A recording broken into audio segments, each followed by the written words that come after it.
You were shot to death last night, and I thought of someone else.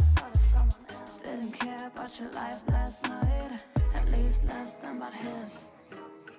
All our dreams were shot to death last night. I see the clock stand still. Nightmares at your heart sometimes, but this is unbelievable. One gunshot, and I forgot to look at you, to look at you, to look at you, to look at you. Two gunshots, and my thoughts. We're not with you, we're not with you, we're not with you, we're not with you.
Welcome to VCT Game Changers APAC Series Open 1. This is day 2 of the playoffs, and we've got the first of our elimination matches today, as well as a slot to the upper final at stake. Mika Fabs here leading the panel, and for the first time ever here on the VCT Game Changers panel, it is shoutcaster, analyst, coach extraordinaire Dax. Welcome to the panel, Dax. Of course, a fabulous introduction from the fabulous Mika Fabella, as per always. But then again, we are here at Game Changers. This is day number 2. We got the upper bracket, we got the lower bracket. So much action to cover. But I want to say this, Mika, real quick. Happy to be here with you one more time, just like we always do. And suddenly I'm filled with chaotic energy, because this is what happens whenever I have my good friend Dax here right next to me on the panel, and it's gonna be quite a day indeed. So I'm so excited to hear all of your thoughts on these wonderful teams that we have here. And as we mentioned, this is your first time on the Game Changers panel, so it is so exciting that so many teams registered for this tournament. And I actually wanted to get your opinion, just because as somebody who, you know, has so much experience in all kinds of tournaments, from grassroots all the way to A tier and S tier tournaments. I mean, what can you say about the growth of Game Changers so far? Oh, you're making me blush here, Mika. Don't worry, I'll throw those compliments back at you, Miss International Talent. The thing is, though, we see it in the Game Changer scene, and especially here in the playoffs, there are a few squads that are absolutely notable, that are absolutely powerhouses, that have made waves even from last year and beyond. But there's some of these plucky upstarts that have said, okay, we can also compete, we can make it to the top 8, and while we did see in the upper bracket everything settle in a way we mostly expected, it really just goes to show right now there is still a lot of fight right now, even in the lower bracket. And I'm looking especially like teams such as Global Esports as well as Capybara Gang to see that later on. Exactly. I mean, our upper bracket is spicy, our lower bracket is spicy as well. But before that, let's check out our tournament format right here. It is so exciting, Dax, that so many teams registered for this tournament, and we had over 70 teams for the Swiss stage, which is quite amazing indeed. And there's lots more for us to be excited about, because this is just the first step in a whole year of Game Changers action. After Open 1, we have 2, we have 3, and we've got our last chance qualifier, and then All roads eventually lead to Elite and over the horizon, Game Changers champions, of course. And I think that, for all of these teams, there's just so much room to grow. They have this whole year. We've seen some exciting action just yesterday. Imagine that. And this is just the start for so many of these teams, Dax.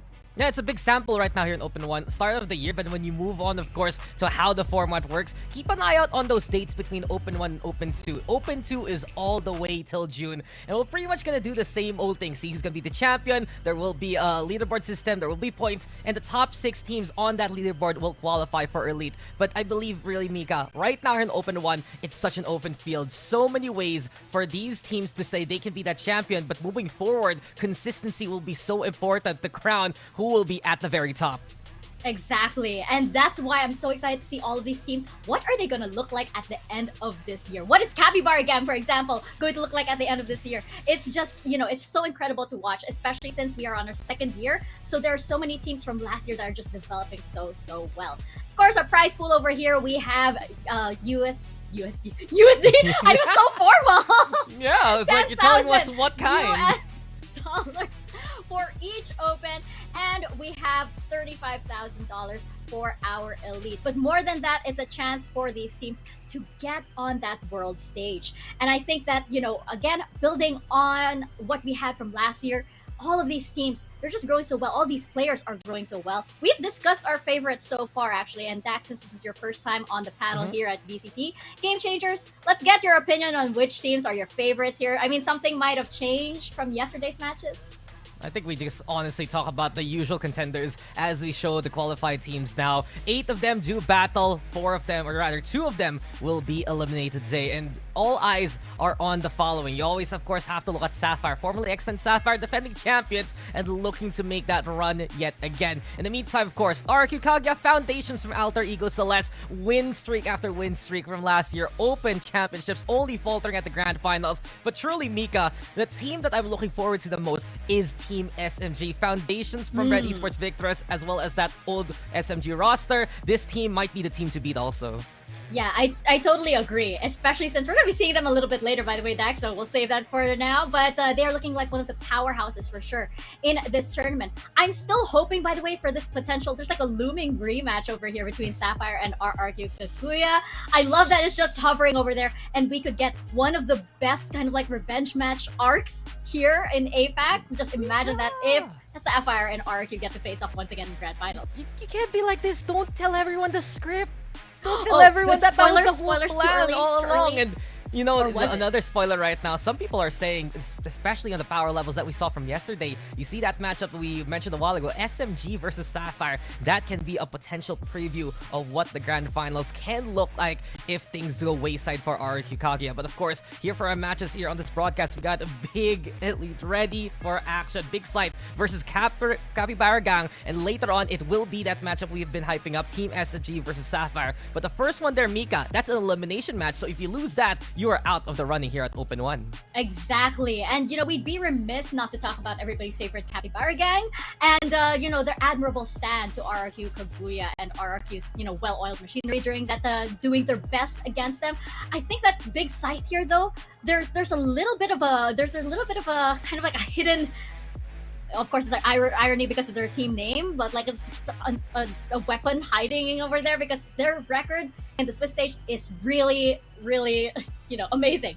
But talking about yesterday's matches, there's just no denying what a powerhouse Sapphire is, by the way. We've seen some of the fastest rounds, I think, on the Game Changer stage, thanks to this team. And unfortunately, Ghost Siren, well, they weren't really going as fast as they wanted. Yeah, it was more like stop for them, unfortunately. Only got 5 rounds throughout those 2 maps. And when you look at that game itself, Mika, it was just an absolute masterclass. It's that consistency that Sapphire was known for from last year. How they got better and better. How they beat that Alter Ego Celeste squad in the first place. And as you can see it here right now, there are big reasons why Sapphire was just so tried, tested, and maneuvered all throughout that year. Every single time they executed, it was just full-on chemistry, full-on synergy. You, of course, could rely on Muffin to play those entries, but when I look deeper into that roster, it was Ollie as well as Margot really bringing up the front as well, setting it up, allowing players like Muffin to knock things down. And you have Trike, of course, formerly known as Baby Easy, ready in the backline. Ginny with the usual calls. I always have been a fan of Ginny, especially even back in the VCT attack all-around days. And that leadership right now, that well-oiled machine, has just allowed Sapphire to go above and beyond really the rest of the competition. There are just so many fantastic moments from all of these players on Sapphire in that match. And I feel like, as I mentioned to Zach yesterday, I don't feel like they've even broken a sweat. This was just them, you know, just dotting the I's and crossing the T's. We haven't really seen them pushed just yet, which is why today's matches are going to be really, really exciting. But of course, we would be remiss not to talk about everybody's favorite now, the Capybara gang, just because there's something magical when the sides switch, and they happen to just get the second win against, you know, a team like RRQ Kaguya. You want to talk about how the pressure can mount? You know how things can get tested so early on. And if you expected this to happen to RRQ Kaguya, dropping the ball unfortunately on Fracture, they had that lead, but the adjustments there in the grit really Capybara gang, keeping them alive, moving Doso into the Pearl in that Ascent map. It was more of the same old form from RRQ Kaguya, but taking it to 3 maps, going the distance there for Capybara gang, it really proves that there is that level of competition. And I kind of have to ask that question right now to RRQ Kaguya. Are they still relying on the old foundations that they made them succeed last year? They've lost a member, they gained a new one, and it's still a strong roster, sure. But what do they need to do else to move forward and go above the rest of the teams in the upper bracket especially? That's the question, and that's a question for all of these teams. What is next? What is that next level for Sapphire? What is that next level for Team SMG? We're gonna get that here in 2023 in day 2 of the playoffs, especially since, as Dax mentioned, it is elimination. So Dax, what does a Capybara do when it is backed into a corner? Oh no, we're gonna find out. I'm not gonna answer that. I'm gonna toss it to a break first, and we'll find the answer to that when we come back.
Welcome back to VCT Game Changers APAC. I'm liking the energy from production, by the way. I can feel their energy. They're quite hyped today. Yeah. Mika Fabs here and Dax on the panel, and we are on to our first match of the day. It's going to be Big Scythe versus Capybara Gang.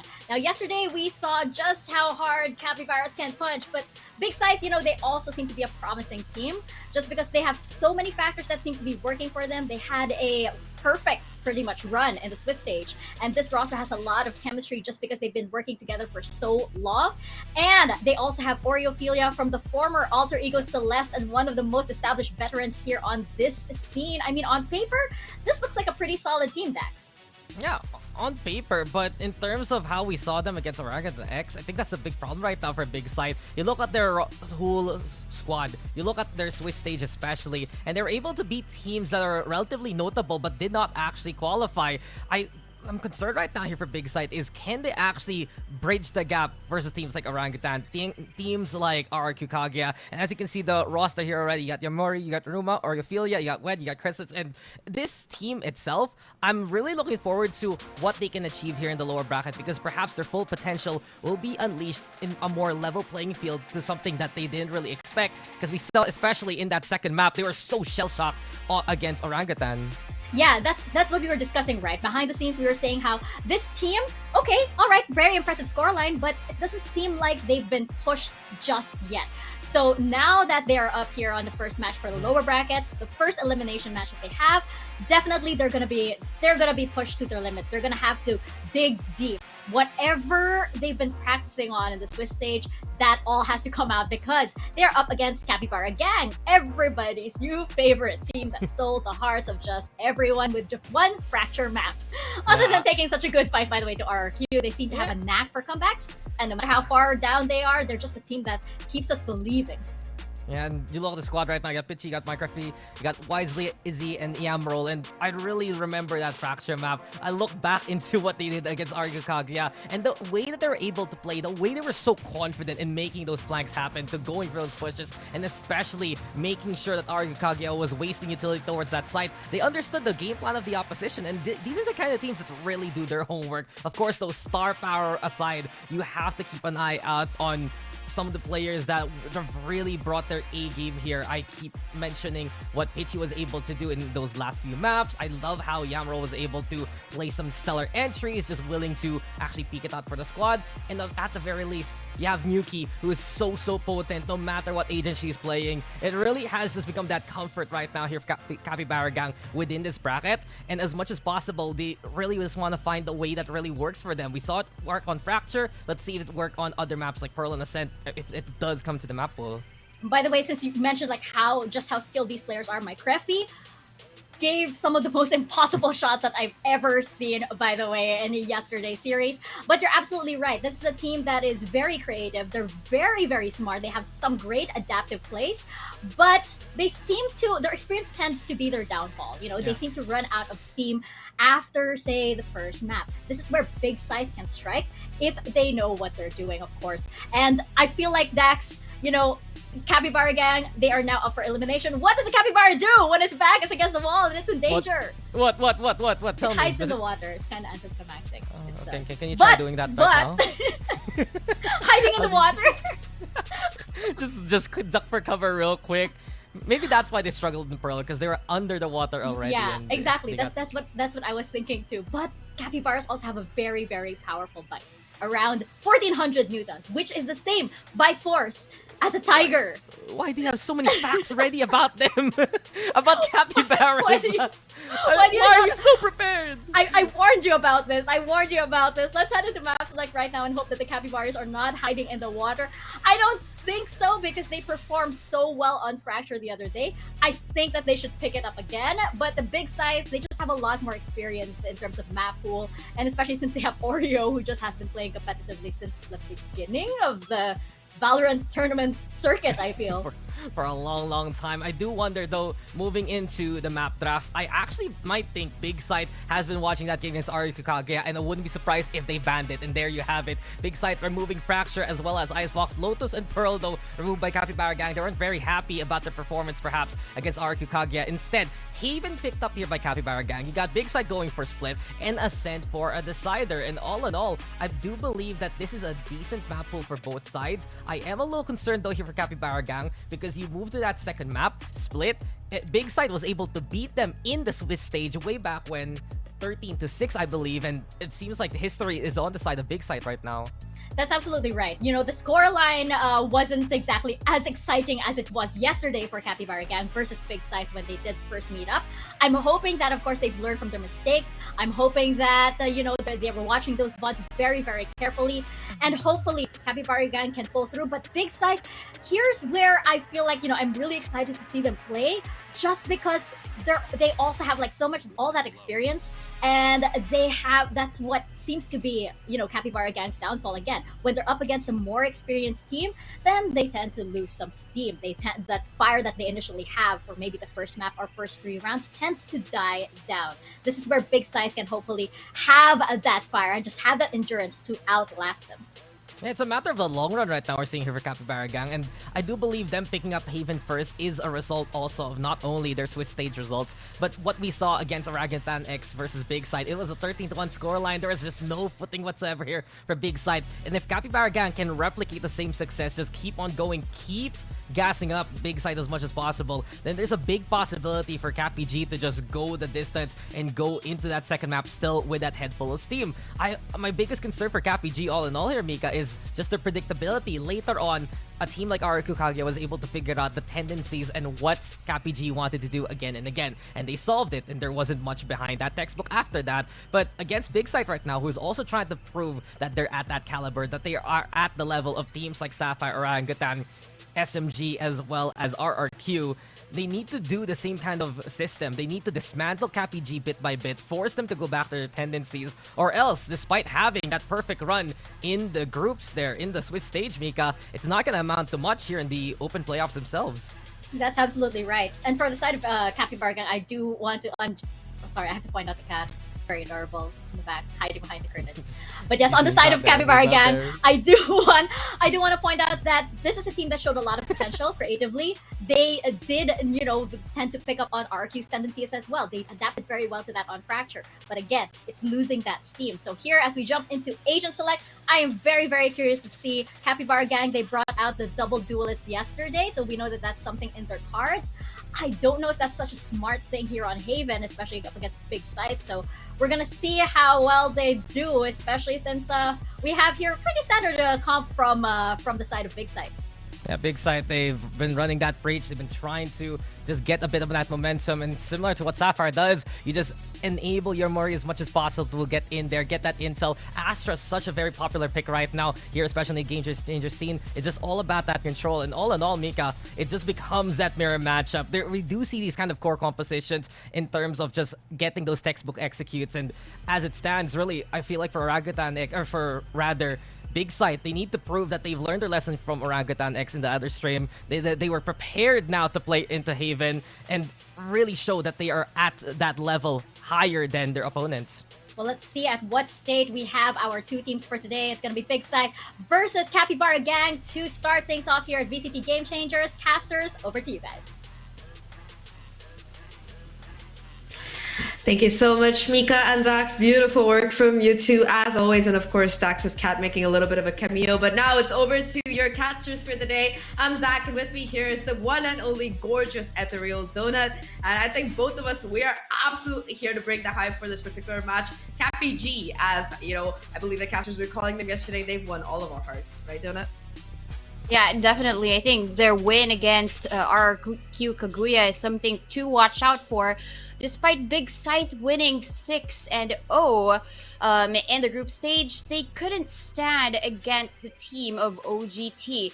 Again, of course, OGT, they are synced, but with this newly formed team, Cappy G, right? They have so much more to offer. They have so much more to show us for today. That is the case. And, you know, the thing is, talking about map number 1, we are going to be starting off on Haven. The thing that interests me is the possible reason why perhaps this is going to be Cappy G's pick. And like you mentioned, Orangutan, they were able to win super dominatingly 13-1. That's going to sting for Big Scythe on this particular map. And Cappy G, Well, so far, the only time that they didn't pick it up, they were able to win it. So it's not only a map that they feel confident on, they also know for a fact that this is a map that Big Scythe looked super discomfited yesterday. Yeah, I mean, this is something that could be in favor of Big Scythe. They are familiar with this map, but it's all down to how they would use their agents. We have a mirror matchup, right, when it comes to the agent composition, but a Big Scythe, when it comes to utility, they did so well. When Tash Bunny and I casted the game, we were such in awe of how Oreophilia uses the breach. This time, though, Capybara, Cappy G, will they be able to at least counter all of those utilities that Big Scythe will throw at them? Remains to be seen. Right now, though, the spike itself, along with the rest of the attackers, are looking to go in for this A site. Gwen will be finding that early information, having pushed up this far. Is going to be trying to bait for Yamori here, but gets tagged up, and a lot of utilities being pushed in as well. Going for the aggressive peek. Unfortunately, it's going to be Yamro starting things off with that opener. Still going to be a player in the corner, though. Gets only one before being shut down by Peachy. The trade so far going in favor of Capybara Gang with the player advantage. They seem to be advancing on this A side, but the rotation from the defense, it's already coming. There's going to be a player towards short. Gets cleared out though. Peachy able to find that kill, and now it's all down to Oreophilia. Gets three on the round already, and it's just going to be a 1v2. The Killjoy versus the world here. 30 seconds Two left. left to find. And now Izzy gonna be caught out, tagged up a little bit, not quite able to get the shot, still staying alive somehow. The spike dropped in a very awkward position on the site, and Oreo with the 4K will win the pistol. Yeah, that's a great hold for Oreophilia. This time she is going to be the Astra, and I guess there's a big difference when it comes to how she plays the breach and how she plays the Astra. Now she's actually playing back onto the site, just waiting for them in these off angles, but you really have to give it back to Yamro with her first kill here, right? And I saw a little bit of giddy reactions from the team of Capybara. But at this point, right, when Oreophilia is against you, this is going to be the great tide for Big Scythe. So let's see now how Capybara Gang, Capybara G, is able to at least counter this full buy or this forced buy from Big Scythe. They don't necessarily have a lot of work on here, but at least they will slowly creep into the garage. Yeah, the info, the turret not quite getting that kill away yet. Finally, though, it will be broken. It's going to be Aruma being able to swing off the back of that with that weapon advantage. That Spectre connecting the shot. Still, though, they are going to be looking for more. Yamro holding down that angle. A little bit of backup coming in towards the C garage area as well. Peachy with the shorty looking to get dicey. Able to find that first kill, though the weapon itself is not going to be able to get retrieved. Right now, they're looking to go into the C side here already. Is he finding that positioning? Aruma finding a second as well. Peachy with the shorty, though, still making work happen. It's all down to these last player here on the side as Aruma finds a kill. And Aruma with the 4K holding down that garage, switching over to C and finding these kills. That's going to be getting Big Scythe their second. They lose two players though, that's going to be two less Spectres that they have in this round. But that's still back-to-back 4Ks for the team of Big Scythe. Yesterday, how they performed against a fast team, right? When you talk about Capricious, you mean speed. This time, if Capybara Gang is going to be playing so slow, taking their time, I guess Big Scythe has a better response rate when it comes to that. At that point, right, they're grounded where their sight is, and that's what I admire about Big Scythe. When they play slow, they are going to be very deadly here as Yomori gets the first kill with this operator. I don't think Cappy G were quite expecting that operator kind of materializing on this bonus, but Yamori invests, and off the back of that, like you mentioned, gets that first crucial pick. Suddenly this bonus round looks very, very doable, especially if you're considering that there's already been C-Long control taken as well. Oreo being able to retrieve that rifle might be the difference maker in this round. And now that Cappy G know the operator is towards the C area of the map, they're going to be looking to rotate over towards this A side instead. When already looking to go towards Heaven, holding down that line, considering that it was going to be Yamro, that duelist for the side of Cappy G being shut down, no more being able to dash to site. When aware of the possibility that this A side is going to be where this hit is coming. However, no backup left, so it does look like Big, they're looking to play the C side, A side for a retake here. Happy, they're looking to aggress now, pushing forward off the back of that breach flash. They have side control for free. Nobody gonna be really trying to contest it right now, as they should be able to get the spike down. But 30 seconds left. They are gonna be buying time with these shock darts as well, and now suddenly things are looking a little bit more dicey. Spike finally going down. Spike planted. But again, the operator has rotated and gets a second kill. Last player Utility is the name of the game, and Capybara Gang, they get the kills, but Gwen takes one down. And that buy from Cappy G didn't really come into full fruition because of Yamori's operator. Who would have thought, right, during the bonus that you will buy up and you could afford that operator a big kill, especially for Iruma's swarm grenade as well. Those nano swarms can deal a lot of damage, and if you don't really care for where it's placed, then a lot of damage done as well by all of that shock bolts thrown at them. Good anticipation for where Capybara Gang will be planting the spike. I think at this point, Capybara Gang, they have to review how big Scythe really plays these slow defense retakes, because if Capybara, they are not as good when it comes to the repositioning after the post plant, then Big Scythe, they really have the advantage. Information done through the shock bolts, a great stun as well, given there by Crescents. So Capybara Gang, I think at this point they can play back, but their guns really did not do so well. 2 kills for Capybara Gang, but Yamori with this operator as well. Yesterday she was so deadly and she gave a lot of kills using this operator. I think this is one thing that OGT wasn't able to counter just as good. But I think Go Ham by Capricious was the solution. So Capybara Gang, if they do play slow and steady, they're gonna get caught by this operator by Yamori. You know, I like those points that you brought up, especially when it comes to that operator. Like you mentioned, Orangutan, it seemed to give them a little bit of pause, even though they were able to win that 2-0 pretty convincingly, especially on map number 2. Map number 1, Yamori was able to do a lot of work. And right now, Cappy G, they just seem a little bit lost, especially considering that it's their map pick. Once they were losing that initial player, it just seemed to kind of fall apart from them.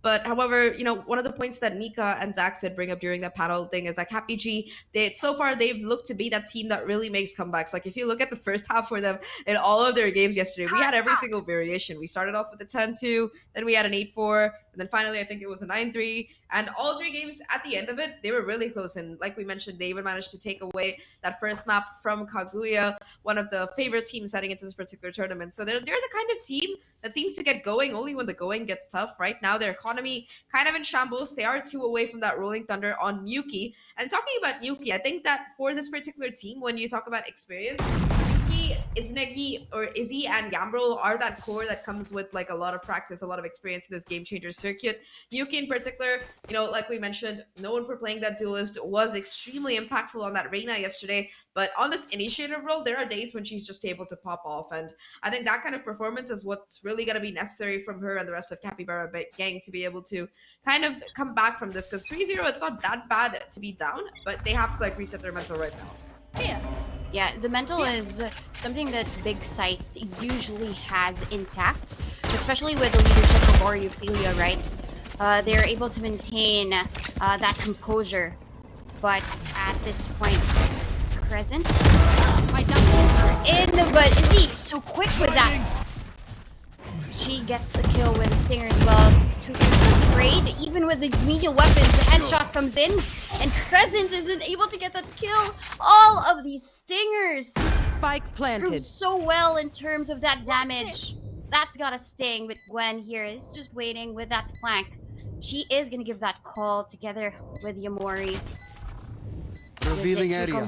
It's gonna kill a lot of information. Now that kill comes in, they don't have a lot. They have the utility though, but not the health. Peachy's so low, Scanning but she ahead. gets the kill anyway. Now Yamori, will she peek out? She does! Oh, they tried. And she survives that shock bolt. Defuses the spike. Now Big has 4. For an eco run, I think that was really pretty good coming out of the side of Cappy there. You know, they made those stingers work. They got a couple of kills. They were able to like get those shots down. But yeah, at the end, Yamori was ready for it. being able to just hold that angle down, knowing that Gwen would have to push up and Peachy would have to push up and try to make sure that the spike was just not being stuck there. Really, really clever. And of course, that shock dart not quite connecting, unfortunately. Now the Capybara gang, they're pretty close to a couple of ultimates. They have that Hunter's Fury online as well. 2 away from that lockdown. Bladestorm as well if Yamroll needs it for a tough spot. And of course, Nuki with that Rolling Thunder. Very, very close. For the defense, though, they have a couple of ultimates as well. Oreo having that Cosmic Divide as well as that Hunter's Fury from Gwen. They're going to make retaking pretty easy. Yamroll once again going aggressive with this operator. You really don't want to get too much into it. And Peachy barely gets away with their life as Yamroll, after that warning shot rather, will be taking up even more space. And once again, it's just going to be A lobby entirely taken up, denied as a spot for Cappy to go through. But who needs A when you can go B as Nuki finds that opening? Yeah, that was a quick kill. Nuki was just waiting for them to peek out. But here comes the Hunter's Fury. Oh my, he will be so furious because of that kill. The spike is exposed and Yamroll just wants to go back. They are going to be able to plant safe, but against 3, there is also a flank here by Yamori. Oops, my ult. There is a kill by Yamroll. I love how they are positioning themselves given where the spike is planted. But Aruma is moving in, making sure to clear all of these corners. When she goes to the left, there will be the Sova. Peachy is down. Yamroll as well gets the kill. There are going to be one enemy remaining. Smoke criminal. Aruma with one last one to kill. Yuki actually takes them down, and Capybara, they rise from the waters. They're not afraid anymore. Yeah, Capybara, they finally found their footing. Of course, Yuki with that fantastic opener heading into this particular one. But more than that, I like how they took control of C-Link. There was that lurk coming in from Izzy out, of course, at the end of it. And Iruma wasn't aware of this positioning of this from Yuki. Didn't know that they had pushed the ball the way that Recon bolt spawning only that one player. It's just really, really nice fundamentals coming out of CapBG. Sure, they looked a little bit shaken up after they lost that bonus round, but off the confidence of almost converting that half buy that they had, they're looking pretty phenomenal right now. Once again, the economy in just a little bit of a rough spot, though. Even if Yamroll isn't going to be able to buy up a gun, she does have that Bladestorm to try and work with. 4 ults on the side of CapBG right now that they can really try to push this with. And if they can win this round, it's going to be definitely a kind of shift in the economy coming in, because already you can see Big Scythe being in that position, you know, having to decide whether they want to force up or not. So I think that if they can win a couple more, this round should be one that they can definitely convert off the back of just the economic and the ult advantage. But if they can keep that momentum going, if CapBG, we've proven that it's a team that can really like string these rounds together once they have that momentum slide in their favor. So they're probably looking to do that instead right now. Yeah, I really have to give it to Capybara, because even if Big Scythe has won 4 rounds straight with just 1 loss, right? Look at the economy. Only one is able to buy up the rifle. I think these rounds, even if Big Scythe are winning them, Capybara make sure that these are close. We get the kills. We didn't get the win, but at least we punished their economy. And I love that you mentioned the ult economy for Capybara gang. The question is, how will they use all of these ultimates, right? Because at least one of the things that you have to ask, should I use them all at the same time? Should we be able to at least create more of that staggered use and ensure that we have the Hunter's Fury for the post plan for the next round?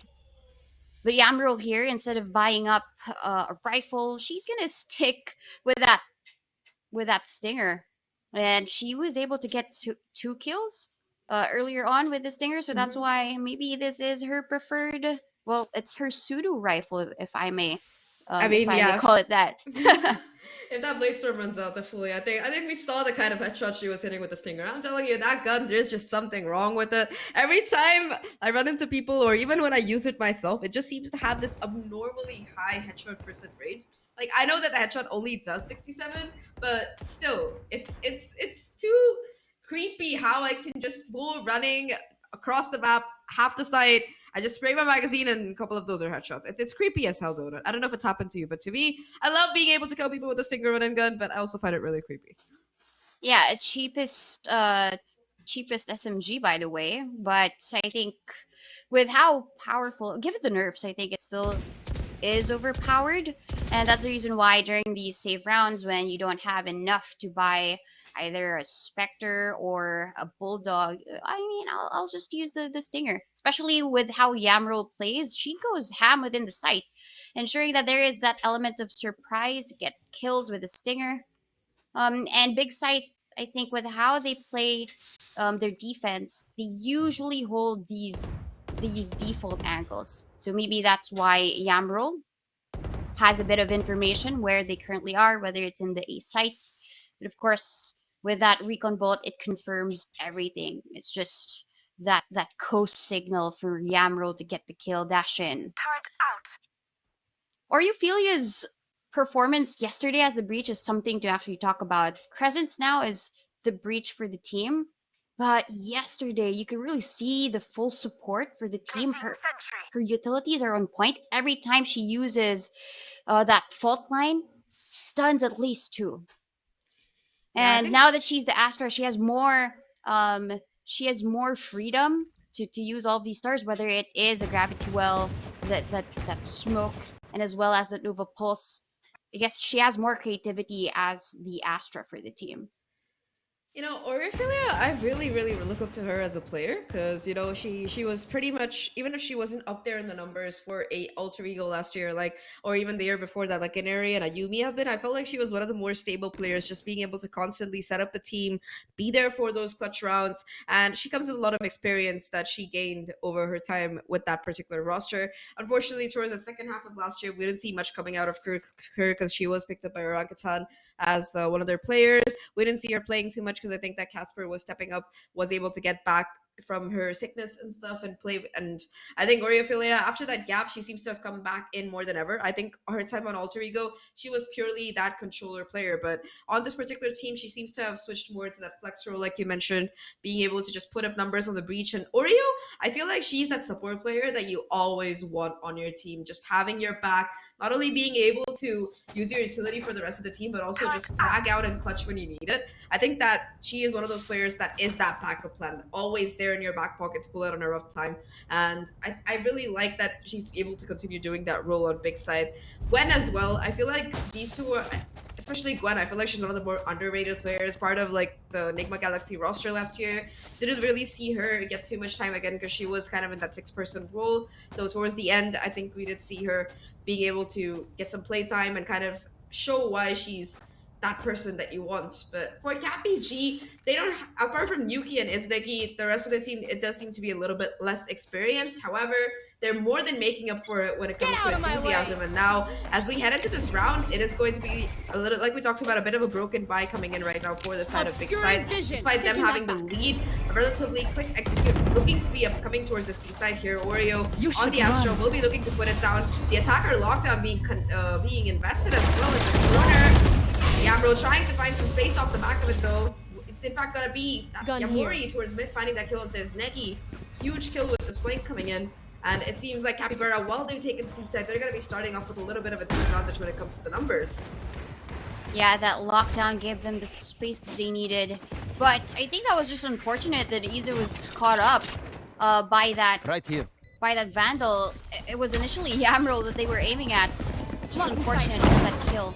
Yamro here, she is still alive and she is stunned. Great fault line to try and slow them down. Even with an aftershock, moves them away, but my Murphy gets a kill. Nuki!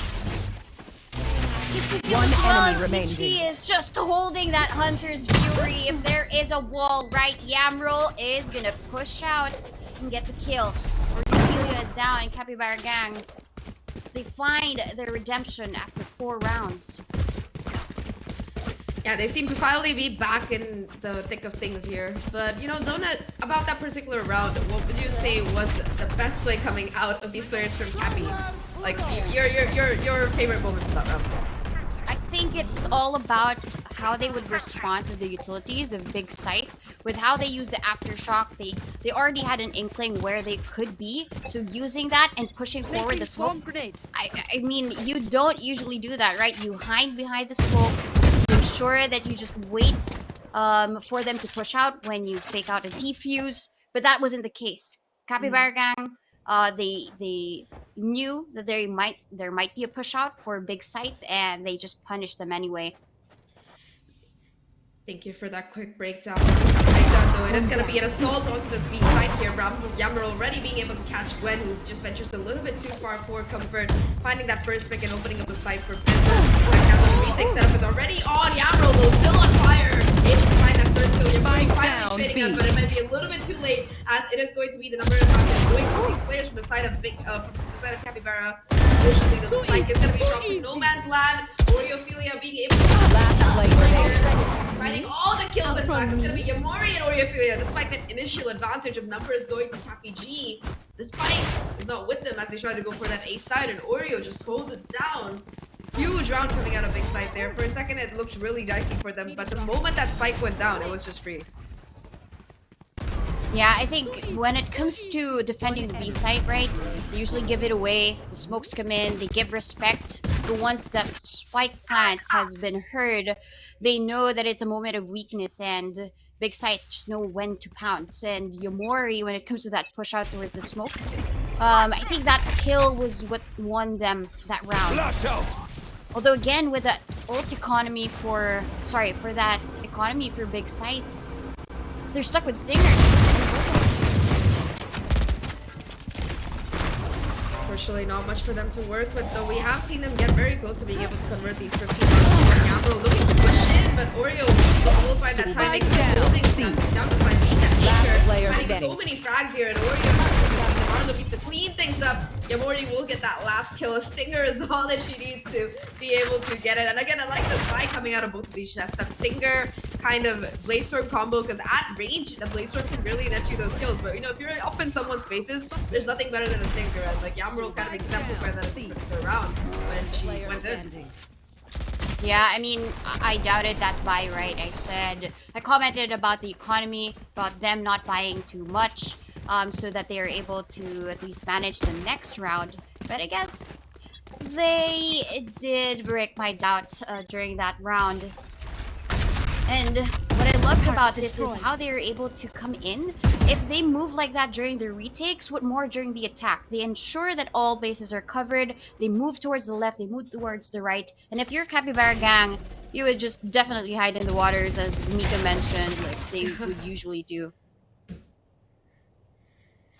Yeah, seeing that this is CapG's map, they're definitely not having a good time on attack so far, just struggling to really find these openings. You know, sometimes Ramrel has managed to find a weak spot, but off the back of that, they just look a little bit dicey when they're trying to go for this execute. Yamro right now being able to spot out presence there.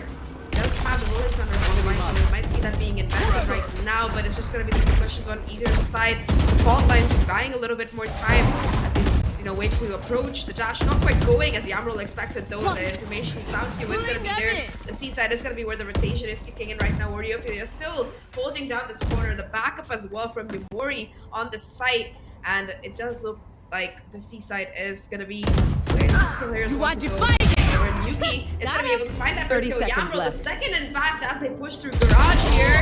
Is he looking for the timing? Aruma, though, will be able to play off that Cosmic Divide and find that pick. Aruma, with the lockdown available, will be looking to just hold down, make sure that nobody quite pushes up, and now it's a 2v4 retake situation. There's Oreo, though, finding that first, will be able to make things just a little bit more even. Now the Cosmic Divide and the lockdown are both going to be online for the side of Big Scythe, and that might be what they need to make this 2v3 work. There's the stun, and my Crappy has been spotted out. Oreophilia takes the kill. It uses their own Cosmic Divide for them to use. There is a Rolling Thunder, though, so that will halt that spike being diffused. Even that Aftershock to guarantee this win, and time is ticking. The pressure is on, but Peachy rises to the occasion for Capybara gang. I love that play. They did not fear them at all. They pushed forward the Cosmic Divide, and it was just all about the timing.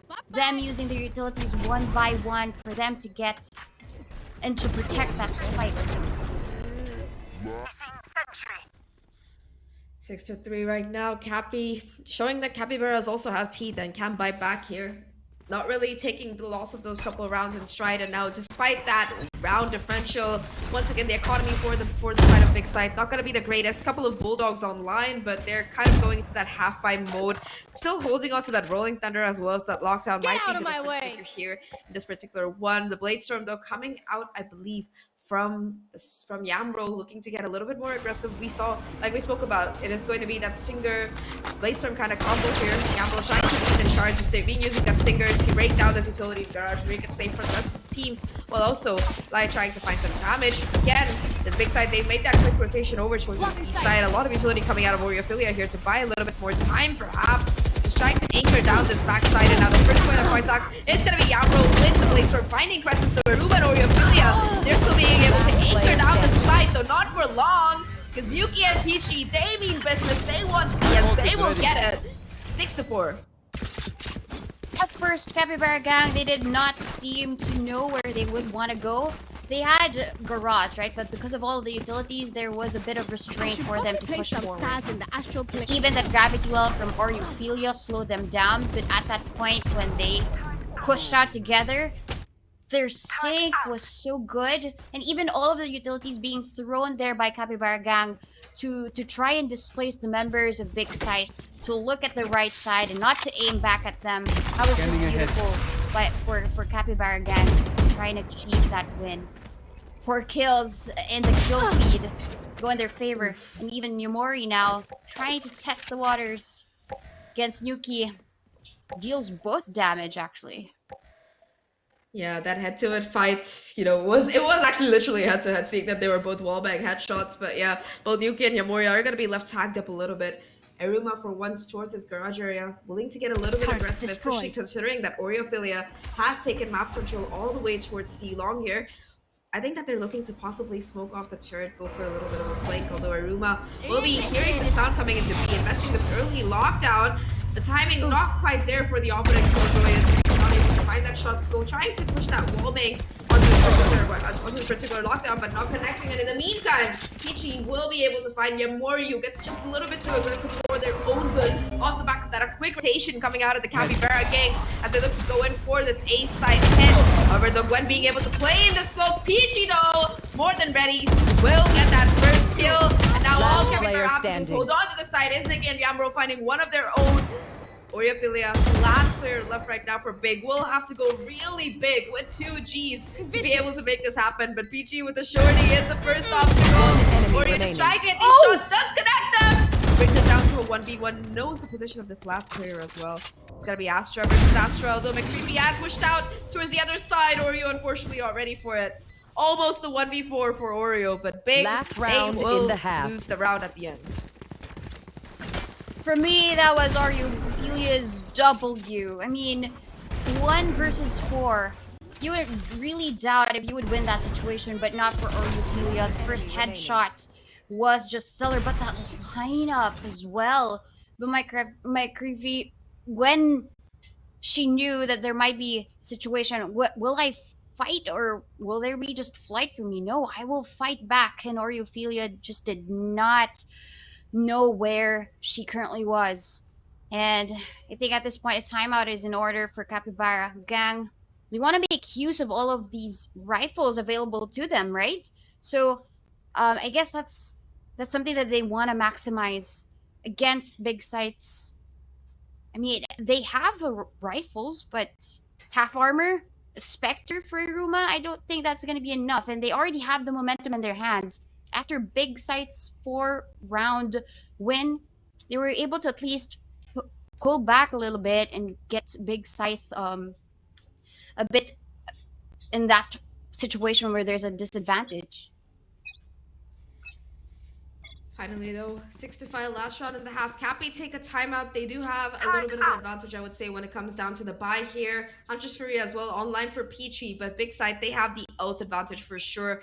Already, Oriophilia having that Cosmic Divide back online. The Rolling Thunder as well for Presence going to be available. In fact, both Initiator ultimates are going to be there for Big Side right now in this particular round. A little bit of early information that has been gotten by Gwen, but it does seem like Capybara gang, after that timeout, looking to play a little bit slower, going for that map control, seeing if anybody from the side of Big Side is getting a little bit more aware, getting a little bit more pushy. That like we've seen a couple of rounds from the big side. Nobody but Oreo is really doing that though. Oreo again towards the C long. Looking for these kills. Unfortunately, bites off a little bit more. The chicken Revealing chew and area. will be pushed back. Taken down, in fact, sent to the Shadow Realm. Again, just the first pick coming to Cappy G, and them trying to just use that to push forward. Beautiful work coming out of them, and now once again, Seaside, it's kind of lost its feet here, as it's gonna be Cappy finding that side. Bulldoze committed by Big Side to try and deny the push. Counter solo ultimate as well. Yamro and Izzy striking back, but it's all gonna come down to just Gwen caught in the open without just Fury, and Yamro, that's gonna be 6-6 Switching half. sides. Let's take a look at how it went down from our beautiful panelists. Race it to the spike sites. See, you're beautiful, Dax. Oh, You're thank you. beautiful. Look, But you is this beautiful. is it. Capybaras, they need time to warm up, and capybaras need time for the comeback. It's a scientific fact, by the way, Yep. that is known. And this, going I feel like above. this is it. They're performing so much better than they were, like, in terms of the round differential, compared to yesterday. And I feel like this could be the start of that magical comeback. The start of the comeback already came at the first half. That's the thing. Second half of the first half, the latter 6 rounds, that's what Capybara Gang looked absolutely incredible. You have to notice, though, how this being played out by the defense of Big Side especially, or you feel really putting in the work more than those takedowns. It's always about the control she provides on the Astra. And you can see what happens to Cappy G. They're desperate to look for that first pick courtesy of Yamroll. They're really trying to find an opening to actually make it work. And Cappy G, earlier on, they're being controlled by the Astra, being controlled by utility of Big Side, but later on into the latter part of the rounds, they would find the trades, they would find the openings. And I really feel like here, Mika, what we see from Cappy G is when they get that small moment of reset, when they're taking these sites, when there's a bit of a lull, a bit of a standoff, a kill happens on each side, that second wave is where Capybara Gang has so much punch in them. It's not just Yamroll doing the work there. It's Pitchy, it's Nuki, and you can see some stellar shooting from Cappy G in Scrapfest that we saw against RRQ Kaguya yesterday. It was the case that second half, that pre-post plant rather, or before the plant, or even during those latter parts of the rounds, that's when Cappy G are able to fight back, and that's where they look stellar.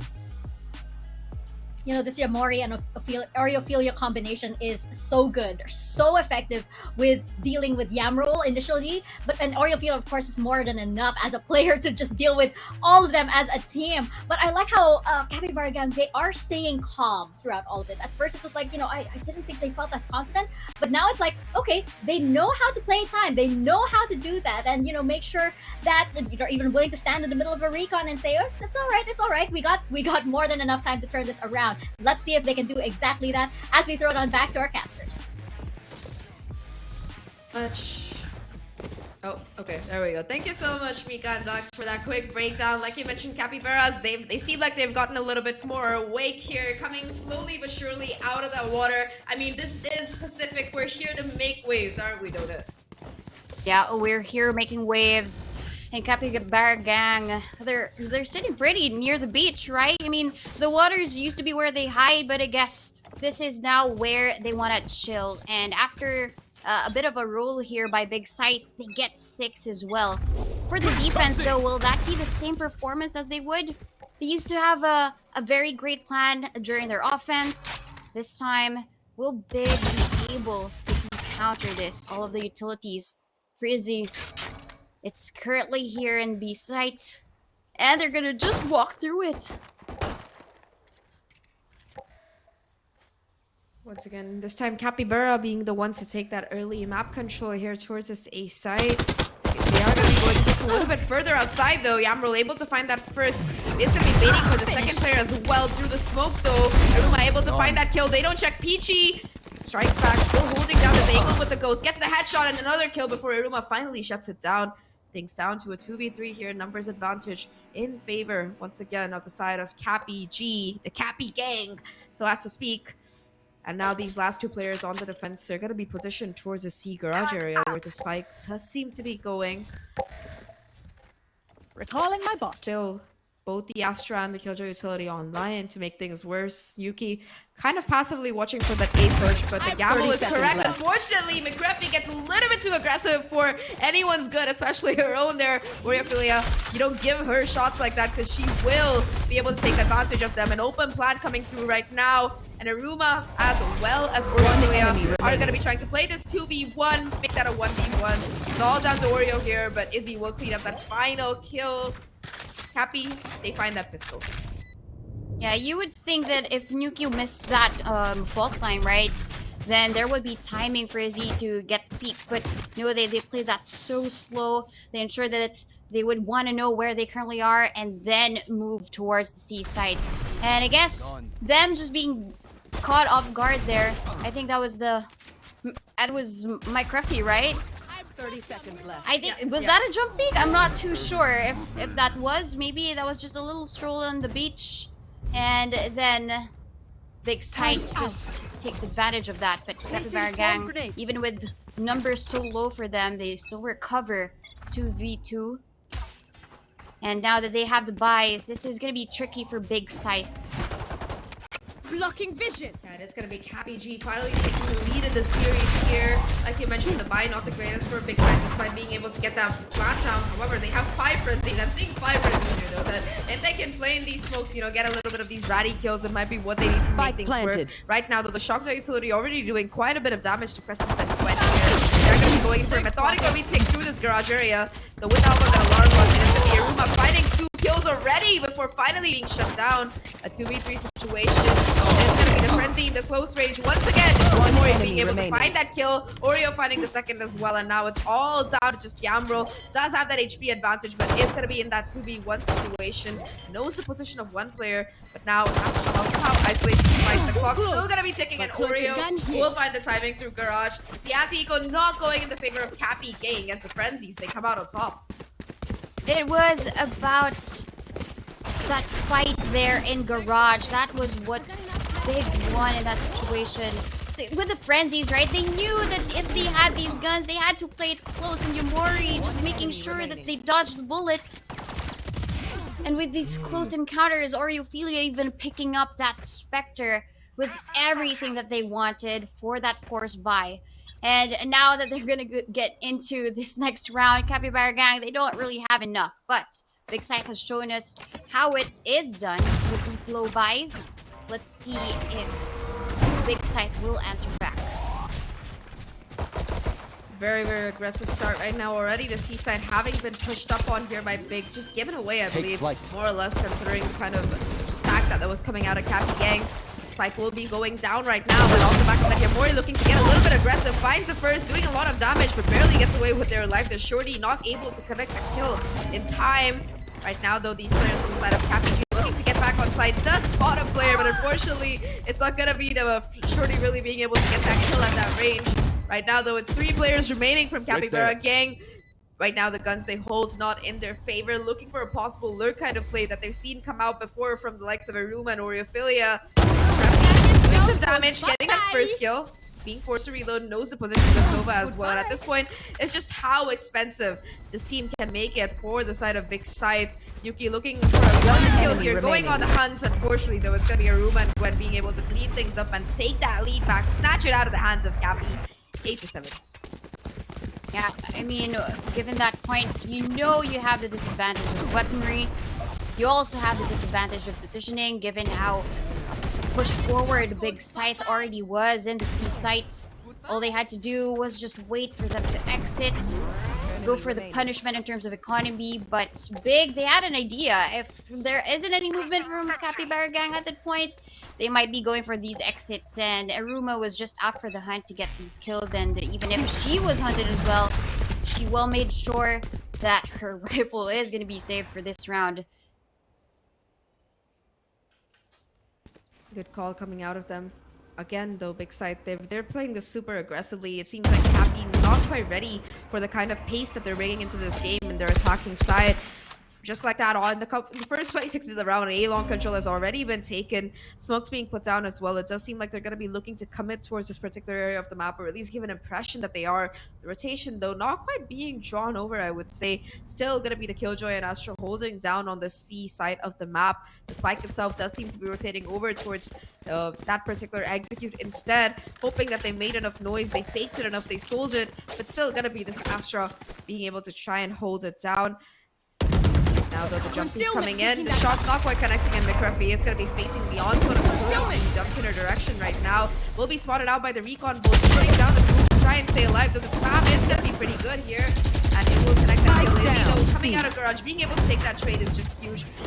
It is now going to be a 3v4 here in favor of Big Scythe, even more so as Crescent and Oriophilia find that, and in the last kill will finally be going down to Crescent. The spike doesn't even need to go down as Big Scythe, they just take the lead again, 9-7, and just the patience coming out of them here, though. They're able to just play for map control and find kills time after time again.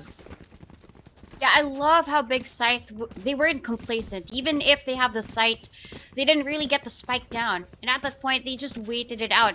For sure, Capybara will push out because the spike hasn't been planted.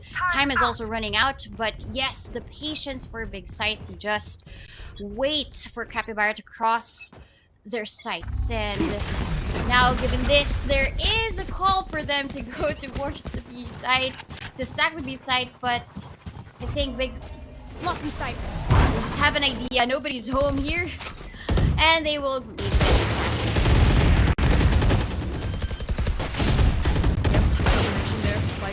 Spike planted. Nothing, no damage really being done, though. The same cannot be said, unfortunately, for Cappy gang. They went right through that smoke spray. It's going to be Crescent's finding her counterpart. And now, with all the utility and ultimates that they need available in the world, they're just going to be content to go in for a post-plant kind of lineup here. All 5 players still alive, still looking super healthy. Right now, with this kind of lesser weaponry, this retake situation looking extremely difficult for the side of Capybara gang. The shorty in that range, not able to do enough damage. Aruma finding that kill. Spike is going to be trapped. Trying to take some of these weapons out. One player goes down with that one stinger, but now it's all down to just this Marshall on Peachy. Gwen more than ready for the push, and it is going to be big getting to double digits here. Looking like they're only 3 rounds away from stealing CapG's map pick from under their feet. Yeah, Big Scythe, they know how to play it. They know that the economy was very, very low for Capybara. And that's the reason why they played back. They want to hear if ever there is going to be that defuse, and then, only then will they push forward. They had a play of utility, but they didn't even use any of their ultimates. They relied on these duels. In Capybara gang, now they have 3 ultimates online. Now, the biggest question is, how will they use that Cosmic Divide? Will they use it early, or will they use it for the retake?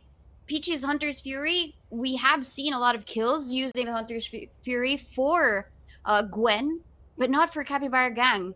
And now that they have that variety of ultimates, now we want to see how they will respond. And I think that's the reason why they want to have a timeout, right? They want to compose themselves. They want to be able to at least agree which ones do we use for this round, which could be very beneficial for us for this round. But even so, right, Yamro is not going to buy up. She's just going to use her ultimate and just bet that she will get these kills. But Big Scythe, they might have a counter for that as well. No Blade Storm can go through this Cosmic Divide for sure. And Oriophilia, given her maximization of utilities, I guess they will use this for the B site? Yeah, they are closing in. Big Scythe going super aggressively here. So far, just going to be smokes going down, though. Like we mentioned, the Hunter's Fury is going to be coming into play already, being able to tag Immori once, desperately fighting for life here. Finds as well. It's going to be 2 players right now taken low, and Yamrul, with the help of that operator, finds that pick, and it's not just any pick, it's going to be the Astra as well. The Cosmic Divide not going to be online to be able to get into this A site. No smokes available either. Luckily for the side of Big Scythe, there are going to be no players from the side of these defenders home right now, though they have the player advantage and they are looking to go in for a retake. They do still have control of that Cosmic Divide from McCarthy. Gonna be invested right now, and the retake is on in full swing. The lockdown to try and counter it. Crescent, though, being able to take down Peachy. All these isolated 1v1 slug going to the favor of Cappy, as it is just going to be Gwen and Crescent's holding strong. They're all down to just the Astra, but unfortunately McCruffy is going to be hunted down by Amori. 11 to a 7, and despite having that initial If you're not a good shot today, Big don't Scythe, worry. they still There go are other big. ways to be useful. Yeah, definitely big for that round, and I think that was just one lockdown that Capybara, they were reluctant to actually push forward the site because of that. And with the timing, with the lockdown placed there, and with its perimeter, right? Where else can Capybara go for this retake? And with all of the utilities thrown their way, there were nano swarms, there were breach flashes, stuns. It was just thrown in to slow them down, and it was very effective for Big Scythe. Capybara Gang did not even step foot in the seaside. Peeked, they died. They walked through, they died. And Big Scythe, I think they have it covered with how Capybara is currently positioning themselves through the defense. That's why Iruma gets the first kill against Peachy. I think that both Aruma as well as Zorophilia, they're really good at finding these timings, being able to catch the rotates coming out of Big Scythe. They create, like you mentioned, this kind of confusion as to where exactly the hit is coming right now from Big Scythe. And after making a little bit of noise towards A, finding the first pick on B, and immediately it's going to be a C push coming in. Right now, the Aruma towards mid, still being able to do some damage, already finding two right now. Yamro finally strikes back. One Right enemy first, remaining. but right now it's going to be all down to just the blade storm here. 1v5 basically. Finds a second, but Oreo will get that last kill. Big Scythe, they get to match point. One round away from sweeping Cappy's map away into their own pockets, and I gotta say, things look just a little bit dire right now for the side of Capybara. Yeah, wherever Capybara goes big, they have a great read. It's as if that they always have the solution to everything, right? They would know when to play back when it comes to the post plants, and they would also know when they would need to just be planted onto the site to protect it. And Big Scythe, now they have match points. Cappy, this is gonna be a big hill to climb for them. And they always are just lumped up together. During the defense, this might be a big challenge for them, because every time that they would risk going on to one site, they just go towards one and nobody's home, and they just get it each and every time. Now there are kills for Gwen with that Hunter's Fury. I hope there's a replay for that. I kind of want to see where from the Yamro is the one remaining. And there's a kill by Yamori. Now it's done. Big going big and sealing away Capybara's map pick. That was just amazing. Yeah, really clean work coming out of them for sure. Talking about Big Scythe, I think that overall they just, once they swap that side over, they just look super clean on that attacking side, being able to find, like we talked about, those gaps in the map and exploit whatever, their mistakes the defenders are making. But more than that, I think that a really great point that you brought up, Dona, was that ultimate management. Like, they always had, after those first 3 rounds, they always had a couple of ultimates ready to go. One round we saw the Cosmic Divide, next time it was the Lockdown, after that it was the Hunter's Fury, and every single time it's just these experienced players being able to know their timings, know how to use utility to the best advantage. And of course, if you have a star like Oreophilia calling the shots, I'm pretty sure that this is the kind of performance that you look forward to. For Cappy G though, I think that at the end of the day, they put up a good fight, but it's just that experience difference that really comes in. Any final thoughts, Dona, before we throw to our panelists? Well, Big Scythe, big brain, big win. Everything's big about them given this first map, but I kind of want to hear the thoughts of the panel here. What do you think about Haven?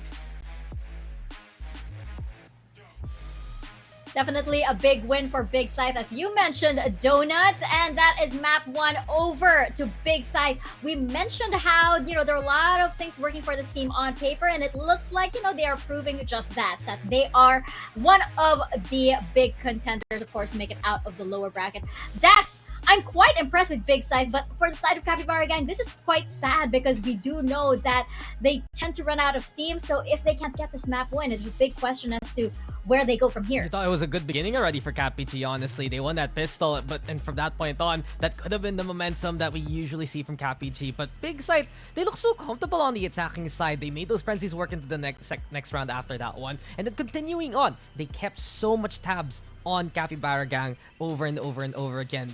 The casters able to mention it. Ophelia, of course, absolute veteran, absolute sharp shots, and the shot calling themselves very, very effective all over and over and over again. It allows players like Aruma and Yamori to find those off angles. They realized early on there, Mika, that Cappy G loved to play clustered, and you can see it especially in the kill feed. They just die so quickly in succession. Multi-kills happen because Big Scythe is being so much more active around the map, and I guess that's a problem right now here for Cappy G, especially on a map as wide as Haven. If there's so many openings here that Big Scythe can exploit, they are able to do so. One more thing to watch out for Big Scythe is the way that they're able to help out each other. Crescents didn't really get too many frags, but a lot of assists in that game. All the time, they would play off that breach utility. All the time, they would make sure that they had the advantage when they knew where Cappy G was. And things like the breach utility, things like the Sova ultimate, those wide AoE margins that Big Scythe was able to exploit, they were more so effective because Cappy G was just way too clustered up to begin with. Well, you do know that capybaras tend to stay in groups. Yeah, and I guess that's the problem right now. Of 10. Yeah. I heard it's that is the triple. problem. I heard it's triple when they're around water or something, right? Yes. But you're absolutely right. It just felt like they were just too easy targets. Especially, I want to bring up Aruma over here with the fantastic lurks. There were several rounds where she was able to get the first kill, and she would cause so much confusion as well. And it was just so easy for her to whittle down Cappy G that by the time they got to the main clash or where they were actually going, it was just like 2v5. What are you gonna do? Yeah, and just on the attacking side especially, Big Scythe, they look so comfortable. As we check out the highlights though of this game, more often than not, it was scrappy at the start. Very interesting calls though for the defense for Big Scythe. You can see that their whole mentality is much so go big or go home. Stall potential, pick up the arsenal early on, operator even to the third round just to make that statement. But Cappy G, still resilient, still stalwarts as they are, they would find their ways in and make those duels happen. Moving over to the second half, that's where really the story went wayside, and we talked about it a while ago. Problem for Cappy G is it does feel like they're very predictable in what they want to do. They have these tendencies, they're really good at grouping up with one another, but that's the problem also. The other exploitable factors here for Big Scythe, the other aspects of the map that they're able to play into. You mentioned the lurks, but one more thing I really want to keep an eye out for is the fact that the rotations are just so cut off by Big Scythe again and again. Speaking of that example, here at B side, Aruma, triple kill, and from that point on, Cappy G, they're just completely outmaneuvered by Big Scythe's mechanisms. Exactly. Like you mentioned, they're cutting through Cappy G just like a Scythe would. And we here have our MVP, Ophelia. I mean, there's no denying that this player is definitely one of the best here at VCT Game Changers APAC. Her experience definitely showed here. And I feel like, for the side of Big Scythe, there's a lot of proactiveness around the map. I mean, you saw it with Yamori, for example. She can be so aggressive on attack, but not just on attack, but for retakes as well. And like you mentioned with the Capybara G, it just feels like there are times when they're too rehearsed. Yeah. They're trying to do something that's, too by the book. And then when it goes awry, or when it goes, when Big Scythe does something a little unpredictable, they're caught unaware and they don't know what exactly to do. So we're gonna find out what exactly they will do on Split. We're gonna find out what their game plan is, because of course we do know that the spirit is willing for this Capybara gang, this Capybara squad over here. But Big Scythe, they are looking very, very sharp indeed. So we're gonna see right after this quick break. We head into map number 2. That's gonna be Split.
coming off the bench now.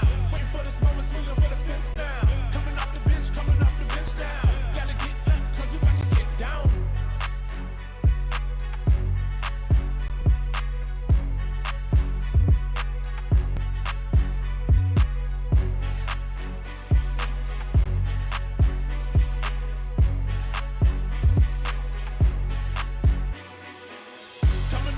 Coming off the bench now. Waiting for this moment, swinging for the fence now. Coming off the bench now. Gotta get up, cause we about to get down. Coming off the bench now. Waiting for this moment, swinging for the fence now. Coming off the bench now. Gotta get up, cause we about to get down.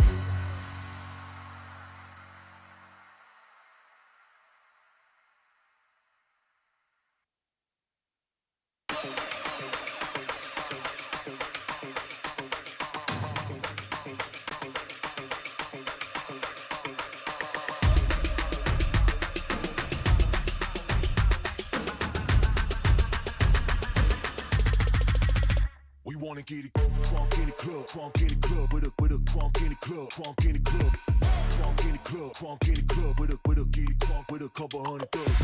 Crunk in the club, with a crunk in the club, crunk in the club, crunk in the club, crunk in the club, with a get it crunk with a couple hundred thugs. Everybody round, everybody round, everybody round, everybody round here. Everybody round, everybody round here. Know we getting hype. Everybody round, everybody round. Everybody round, everybody round here, know we get hype.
We wanna get it crunk in the club, with a crunk in the club, crunk in the club, crunk in the club, crunk in the club, with a get it crunk with a couple hundred thugs. Crunk in the club, with a crunk in the club, crunk in the club, crunk in the club, crunk in the club, with a get it crunk with a couple hundred thugs. Everybody round, everybody round, everybody round, everybody round here. Everybody round, everybody round here. Know we getting hype. Everybody round, everybody round, everybody round, everybody round, everybody round here. Know we getting hype.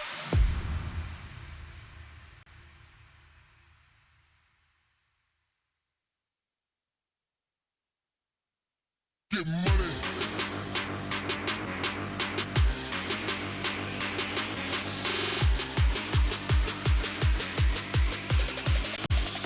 Let's get the get money.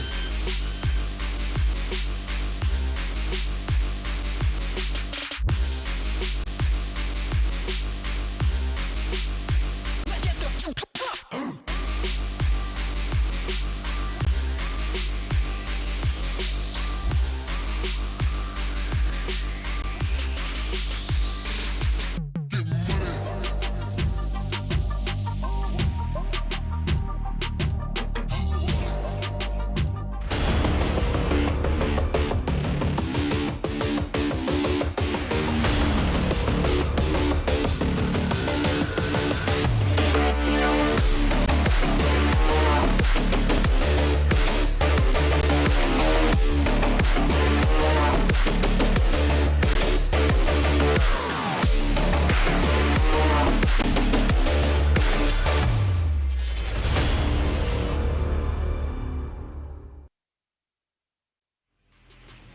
Welcome back to VCT Game Changers APAC. You're with Mika Fabs, myself, and Dax, and Yui, right? Yeah, on the panel. he's there. Yes, He's- this is a three-person desk over here. He's a sleepy boy.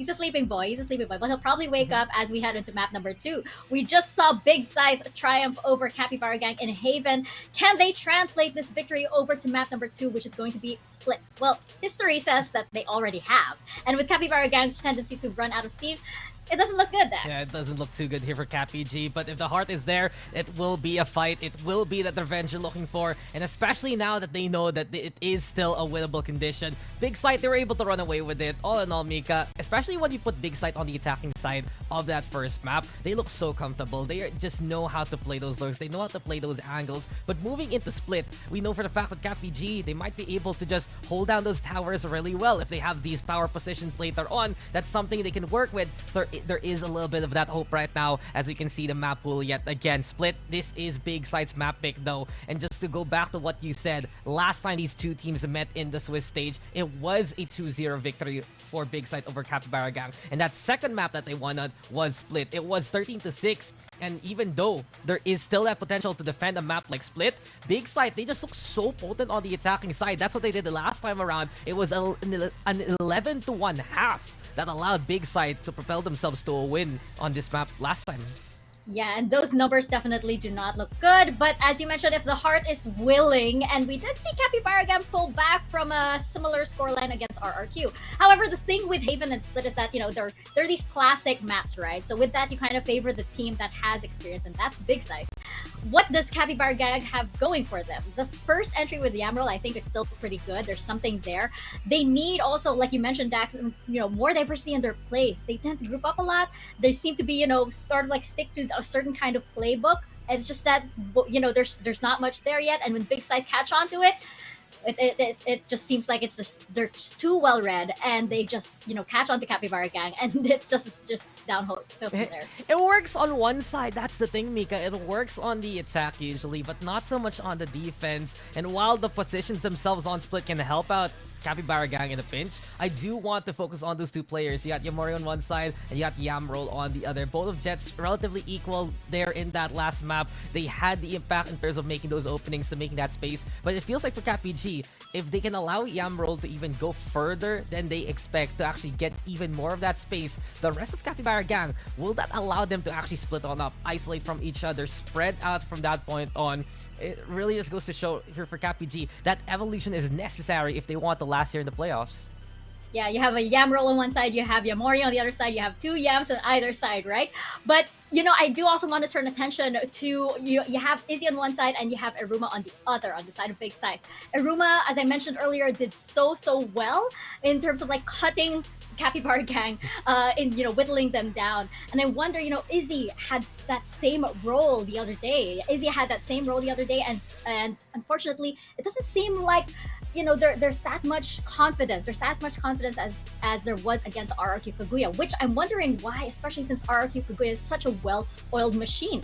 It just seems like Capybara Gang here has run out of ideas, and unfortunately, it doesn't bode well for them, especially since this is an elimination match, Dax. It could potentially be their last match. I mean, you can always look at it this one way. RQ Kaguya is that team to beat, is that team from Alter Ego Celeste. So what really is there to lose in that kind of matchup? But against Big Scythe, and especially with the pressure of being in the lower bracket, you know there's no safety net. You know that these plays need to be as secure as possible. And that security is seen in Big Scythe. We always talk about how Orifila has been really one of that founding members of this scene, basically. Alter Ego Celeste, Orangutan X history, really top of the top gameplay, and the calls that she's able to make, it's not just the stability in how she plays, but it's the stability in her voice. Every single time we see our camera go back to Oriphilia especially, and she's holding on a Scythe, you can see she's calling. You can see she is really counting down the clock for the rest of Big Scythe to rotate accordingly and help her out in a pinch. And while that happens, she's still ready to fight. She's still ready to hit that utility. You rarely get a player like that for these kind of rosters, and I think that's really the difference right now between Big Scythe and Capybara Gang. Sure, you have someone like, I believe, Nuki, who can fill in that role. You have all the potential in the world, but for CapPG, it still is trying to find that ideal, that person itself that can keep doing that again and again for them. I love that you brought up Areophilia because you're absolutely right, and you can tell this in like the way Big Sight just really steal themselves, especially in mid round, right? You can see actually how clear the decision making is there, and that's how clear Areophilia's voice is, as you mentioned.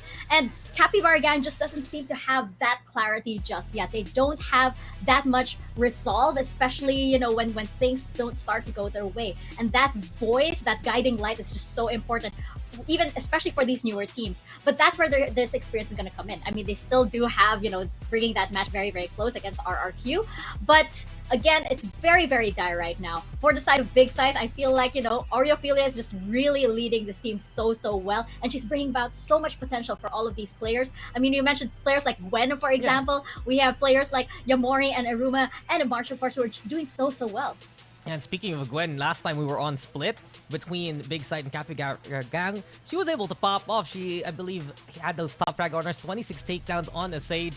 And that's really just the potential really of this Big Side roster. They went 6-0 in the Swiss stage for good reason, Mika. And even though you look at their history itself in that Swiss stage, the only team there that they beat was Capybara Gang that are still here right now. There are some upstarts there as well. There are some really strong teams. Anomaly No Charms, I believe that is the foundation of Tricks and the rest of that old NGX roster. You got Kizuna Chuki, which was, I believe, 9th place. They were 1 away from qualifying. So Big Sight is no slouch. What they're really trying to prove right now is they can hang with the best of them. But from the results from the Swiss stage alone, you can already see they're at one of those top spots. How far up is anyone's guess based on their performance in the bracket. But against a team like Capybara Gang, against a team that they already beat, they're really trying to reestablish the pecking order that we are the second seed for a reason. We had that perfect run in the groups for good reason, and these reasonings are coming to fruition with Areophilia at the helm and the rest of Big Sight there to follow suit. Yeah, and it's going to be so exciting to see Big Side if they go up against one of our powerhouse teams, of course. To see Mika. Areophilia leading the charge against RRQ, against Team SMG, against Sapphire. It's going to be so exciting. But Mika, it just feels like you have to remember, this is a 6-0 team. This is a team that is above the other squads and standings. And sure, the Swiss format, it sometimes lets you get away with not playing against these certain teams based on your standing. But the consistency itself, the level of keeping those maps going, only dropping a single map in that Swiss stage alone already is such a good sign here for Big Sight. And as we continue on now into Agent Select, looks like we're gonna see more of the same here from, I believe, what they ran before. Areophilia, though, interesting enough, gonna be on that Omen. Last time they played against each other, it was, I believe, Crescent on the Omen or whatnot. But then again, there's a bit of swaps and Cypher into play here for Big Sight as well. Ooh, I'm excited to see McCreffy here on the Killjoy, just because they have Peachy as well on the stage. I really love the way McCreffy plays. It doesn't seem like, she had a bit of a good day, a bit earlier. Perhaps she can shake that off and come back, because like what she did in their previous match against RRQ was definitely so exciting. So McCreffy, hope you can pull that out of you, especially you're on my favorite agent at the moment. But of course, we're gonna see exactly if Capybara Gang can do the ultimate comeback indeed, as they inch closer and closer to elimination with a Big Scythe right at their necks. Let's head into Split. Casters, over to you guys. Thank you so much, Mika and Dax, for those wonderful facts, especially the fact that, Split was the last time that these two teams faced off. My name is Zach, and with me here is the gorgeous Doda, and we're going to be bringing you the cast for this particular game as we head over to map number 2, which is Split. Now, I was going through the stats as well, Doda, and if you look at how this went the last time around, I think for the side of Big Side, the two powerhouse players, so as to speak, were Gwen and Areophilia. Oreo in particular, like we talked about, great utility usage, phenomenal performance, but Gwen on that stage, she had stuff on lockdown, man. Yeah, I mean, when it came down to a Haven, right, we saw Gwen get 2 with the Hunter's Fury. It just really goes to show that she knows when to throw in her utilities, and now with Split here, for sure everybody else missed Split. We didn't really get to play Split last year. Now it's back. It's been one of the few maps that a lot of teams actually prefer. And given their experience in terms of countering Capybara Gang, for sure Big Sight will have a lot of advantage, given that they already know how Capybara Gang plays. And right, they got a 6-0. Capybara Gang, they lost that map for a reason, only because of what you mentioned, Areophilia and as well as Gwen. Is it the same composition that they played during the last match? I think so. It's pretty much gonna be the same. Yeah. Yeah, it is Yeah, the it same. It is the is. same. Both sides, it's the same. Yeah. So for sure they will show us what they've got. Yumori as the Raze, but Yamril as well. Very effective agents when it comes to this map. So let's see how it goes. It looks like it's A. Yeah, really aggressive push. In fact, they're gonna be trying to contest and take this A heaven area first. Already having taken it down right now. They're gonna be putting down the wall to cross over the full surrounding of McCurfy on the side. Has to try somehow making it down, but unfortunately will be able Spike to down get one A. before Irma shuts that down. At least that spike being dropped is gonna give away some positioning. The wall finally broken, and it's gonna be the quick retake attempts coming in. Peachy on the zip line, able to find some immense value there. With the frenzy though, it is gonna be Crescent's looking for another, but Yuki more than ready for it. Suddenly it's gonna be a 3v4 situation. When Last pushing out player to the standing. cyber case, trying to find the timings. Really able to connect one though as the reload kicks in at the worst time possible. And it is gonna be Capybara King starting things off with that pistol. Yeah, that wall at first really Team gave them a Ace. lot of space. It seemed as if that McCreffy was working in an island with nobody else to help her out. But I guess that wall also was a disadvantage to them because they were now in isolation. While Capybara Gang, they all rotated towards the A site. They had a sense of comfort because of that wall. But they did not know that with Nuki as a sky, they would be able to get that information using that guiding light. And at that point, Gwen was just doing everything else on her own. I mean, against Izzy, right? She was already low, didn't even get the kill, and I mean the double kill at that point. So now that they're gonna be going into mid, it's gonna be slowed down. No use of that prowler at this point, but let's see. The wall is gonna be so hard to counter given that they're using pistols. Here. Yeah, had to go through quite a few magazines there before they finally find an opening in it. Still though, off the back of that, they're looking to go into this B heaven. The jump peak spot roll from Yamro will be doing a lot of chip damage with the help of Big Shells. In fact, even connecting a kill. And off the back of that, Yamro is just farming up these eco frags. Knows the position of Oreophilia as One well. The enemy second grenade remaining. available. Yamro Spike on down track for mid. the ace. Are we going to be seeing the first one of today? Is going to be the question. Aruma, the last player left right now. Trying to clear on his open smoke, possibly find a kill. Does in fact connect, but Izzy will find that trade. The ace unfortunately denied for Yamro there, but still a really nice second round coming out of Capybara off the back of that great utility towards the mid. Wow. Just as we expected, right? But what we really have to take note of is what you said, the utility usage for Yamrul. After the kill with the pain shells, a follow through with that boombot, making sure that they clear all of the corners. Once confirmed, they get the kills. Ize is down, and it all was just sorry, it was the other way around. It was actually just Gwen getting all of these kills, getting killed, I mean, at the very last second. This time, though, they're gonna be going B. Yumori tries to give her own utility. It's gonna be the players still fighting for the site though. Crescent's finding two. Being shut down. The greatest. Peachy will be able to find three before finally being shut down. A 3v3 situation as the spike will go down. Spike We got a 3v1, planted. sorry. McCurfy, the only one left to frenzy in hand. Boss coming back. Has two players left to find. Oreophilia will be top back up off the back of the heal, and now these two remaining players from Big, they're just gonna be playing towards his back side here. I think that McCurfy at least will be able to pick up a weapon of Brave. But right now, being able to isolate these fights is looking very, very rough. The spike not exactly planted for them, but they can double peek off the back of the tap coming out.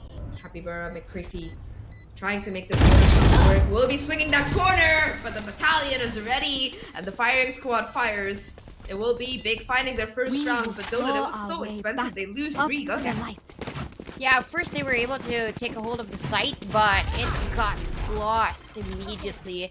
Crescent's there with a powerful 2k, but Peachy made it very expensive for a Big Scythe to carry on. Of course, Oreophilia with that call to go high and bottom when it comes to that positioning. It was so hard to counter for McCreffy during that round, but this time they will be able to buy up. And in terms of that defense, they're very high on investment here towards the A side with all of the Killjoy utilities. Big, they're gonna go mid again. Wall race. Wall though is gonna slow them down.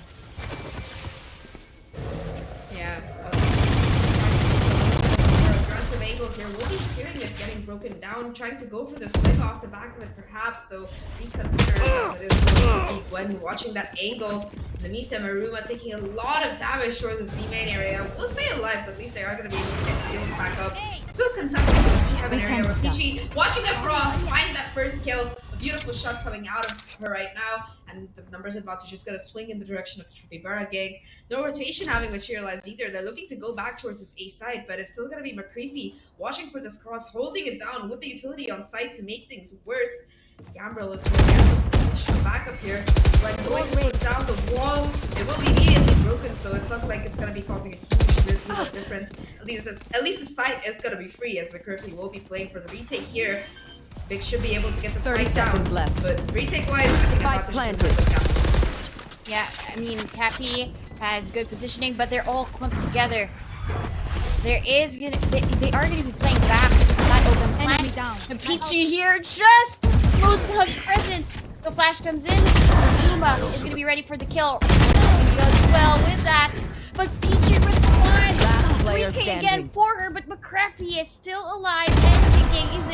Is able to take down Big Brain Oreo and Big.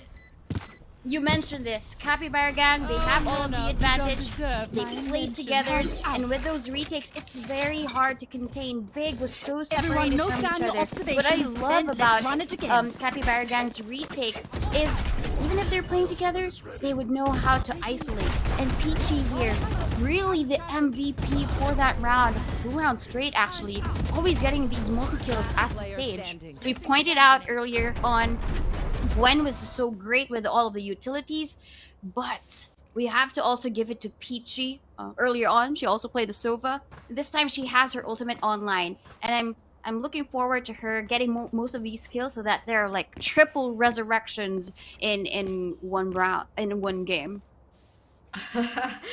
I mean, the way Peachy is playing, yeah, I think it's definitely going to be a possibility. Really, really strong mid control coming out of Capybara gang once they managed to get their buys online.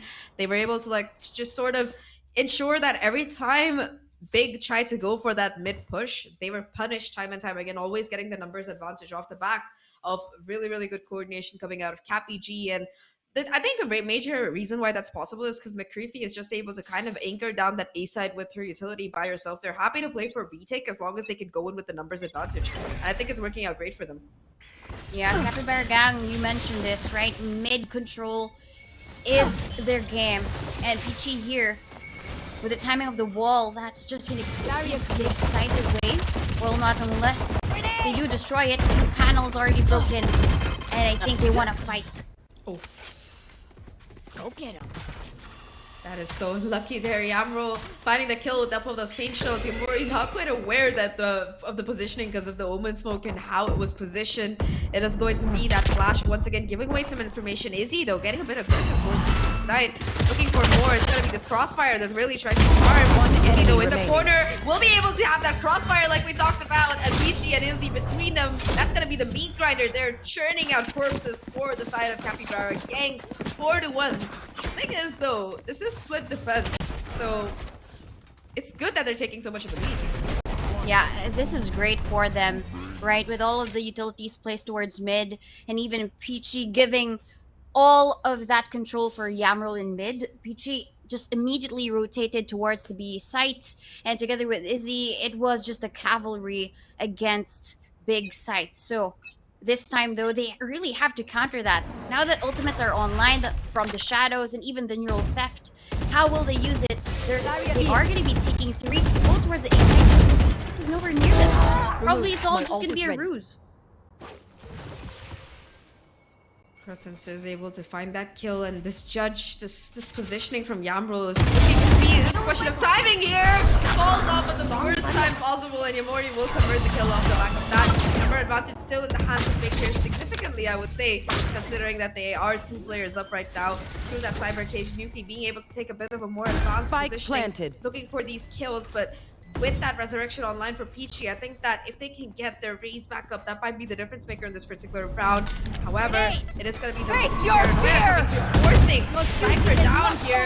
Peachy will be going for the resurrection, but not able to get the kill kill. Unfortunately, Aruma huge there in heaven, being able to find both. That's all down to just Nuki here. A 1v5 to gets that first, but Gwen immediately there for that refrag, and Big, they find their second. Yeah, Big Scythe, a great counter to how Capybara gang plays. They would usually rotate off of anything that they hear, whether it's gonna be mid, right? And if they hear somebody in B main, they immediately rotate and provide all of that defense onto one side. Now that they have split, right? And what Yamori was able to do is to try and be more aggressive, cover these spaces and these areas where they think that Capybara would not be able to defend. And that's the case. Once they have the A site, even the From the Shadows was used there. This time they don't. They only have one ultimate online, and that's Gwen's Resurrection. Time to fight. Scout destroy. Like those boys that talked about ultimate already, like you jinxed Gwen there, immediately being taken off guard, unfortunately. Again, numbers advantage going in favor of Capybara, getting a huge kill. Peachy getting the Spike second down. as well. Now Nuki, with the help of his bulldogs, firing back on the A-side. Fast sneakers will be using this for One enemy last remaining. players are remaining and goes on the hunt here. It's all down to just Aruma. Sliver of HP left, tries to go to the pre-fire, but Peachy more than ready. Being able to shut down that mid control once again from Big Side. Capybara looking so strong. With how they play, right? Their playstyle is stick together team. And if you have these narrow walkways towards the site, even there in a ramp, then that's going to be their big advantage. They usually just would spray and pray, get the kills each and every time, hold these crossfires against Big Scythe. And you mentioned this is the defense, but how they're playing the defense is so well that when it comes down to answering back to a response of a teammate, it's always going to be on point. And, well, yeah, I mentioned that Gwen did have her Resurrection online. She didn't even get to use it. Yeah, no chance there, unfortunately, for that to come through. But talking about this particular round, Big Side, they are a little bit on that back end. There's that Hero Bulldog available from Warriorphilia, but not much else to work with apart from that Spectro and Crescents as well. They do have that Showstopper from Yomori to try and find some space here towards the side of the map. But again, in that eco round, the question is, do you really want to commit any kind of ultimates when you could use those to confirm your buy routes instead? The spike will be outside of B right now, where it is just a Killjoy who is trying to anchor it. If they can take down McCurfy, it will make their job so much easier, because not only will they have that utility being taken offline, but also just this Vandal will not be available for upgrades as well. They're going for the XQ right now, however, once again, oppressive utility coming out of the side of Capybara gang. A lot of damage being done. She already finding a kill here. Warriorphilia finally striking back, but it's all down to just one last two players. Aruma finds that first, looking for more here. The shots not quite connecting, unfortunately. Just finally finding one before Nuki shuts it down. Cappy finds 6. Yeah, if Big Scythe found the timing there, they pushed forward so fast, then they would have just gotten McCurfy off guard. But at that point, as they were pushing forward, instant rotations for Capybara gang. Who was there? It was everybody else. Nuki came in a bit late, but she was covering the heavens. Peachy was there to save the day as well. And whatever that Big Scythe threw at them, they could counter because they had the better weaponry. And at that point, right, if you are being thrown all of these utilities by the defender, did it really get to the point wherein you could answer back?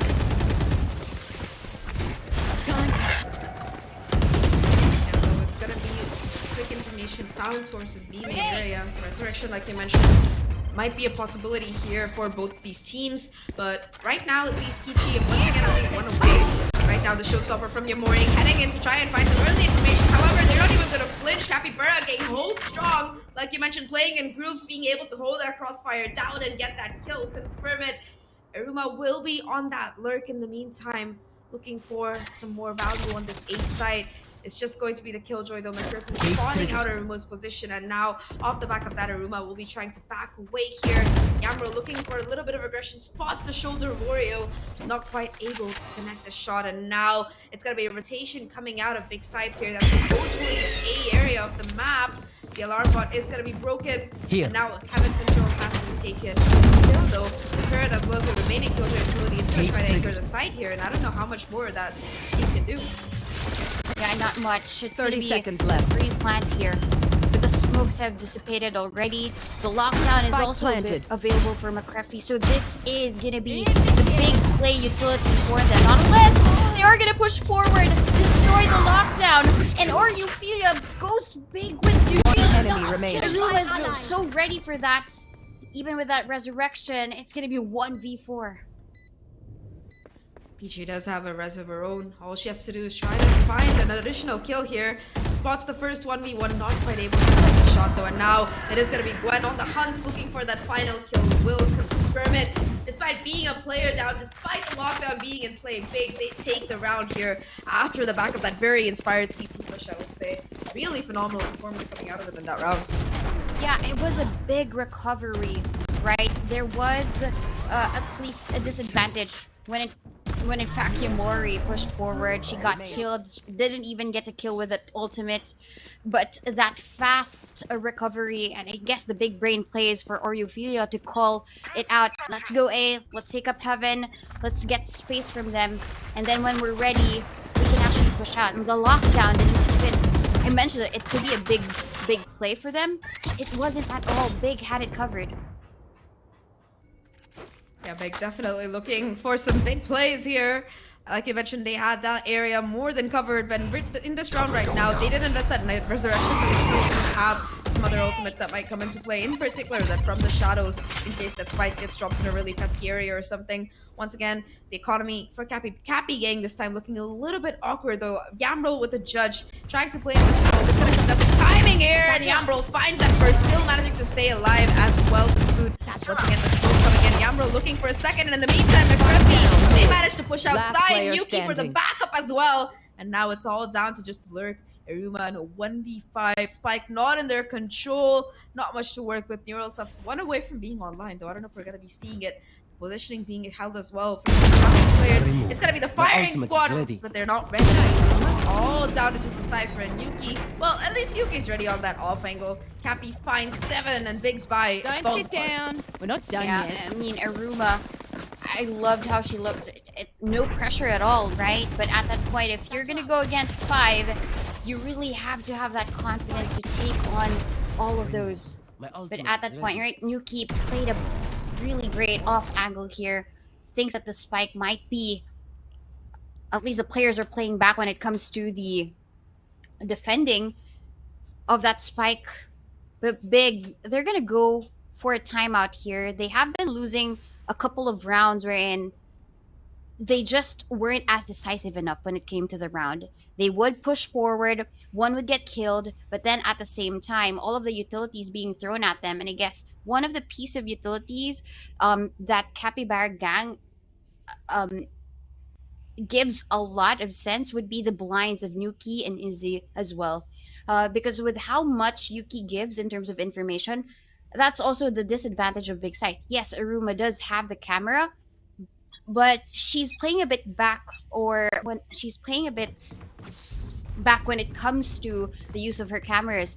Even if, I mean, earlier was a case for it, right? There was nobody watching the flank for them. They had no information. There was already a flank, and I guess Capybara gang, with the use of the utilities and the smart use of all of those guiding lights from Yuki, it seems as if that they're all knowing when it comes to the map of Split.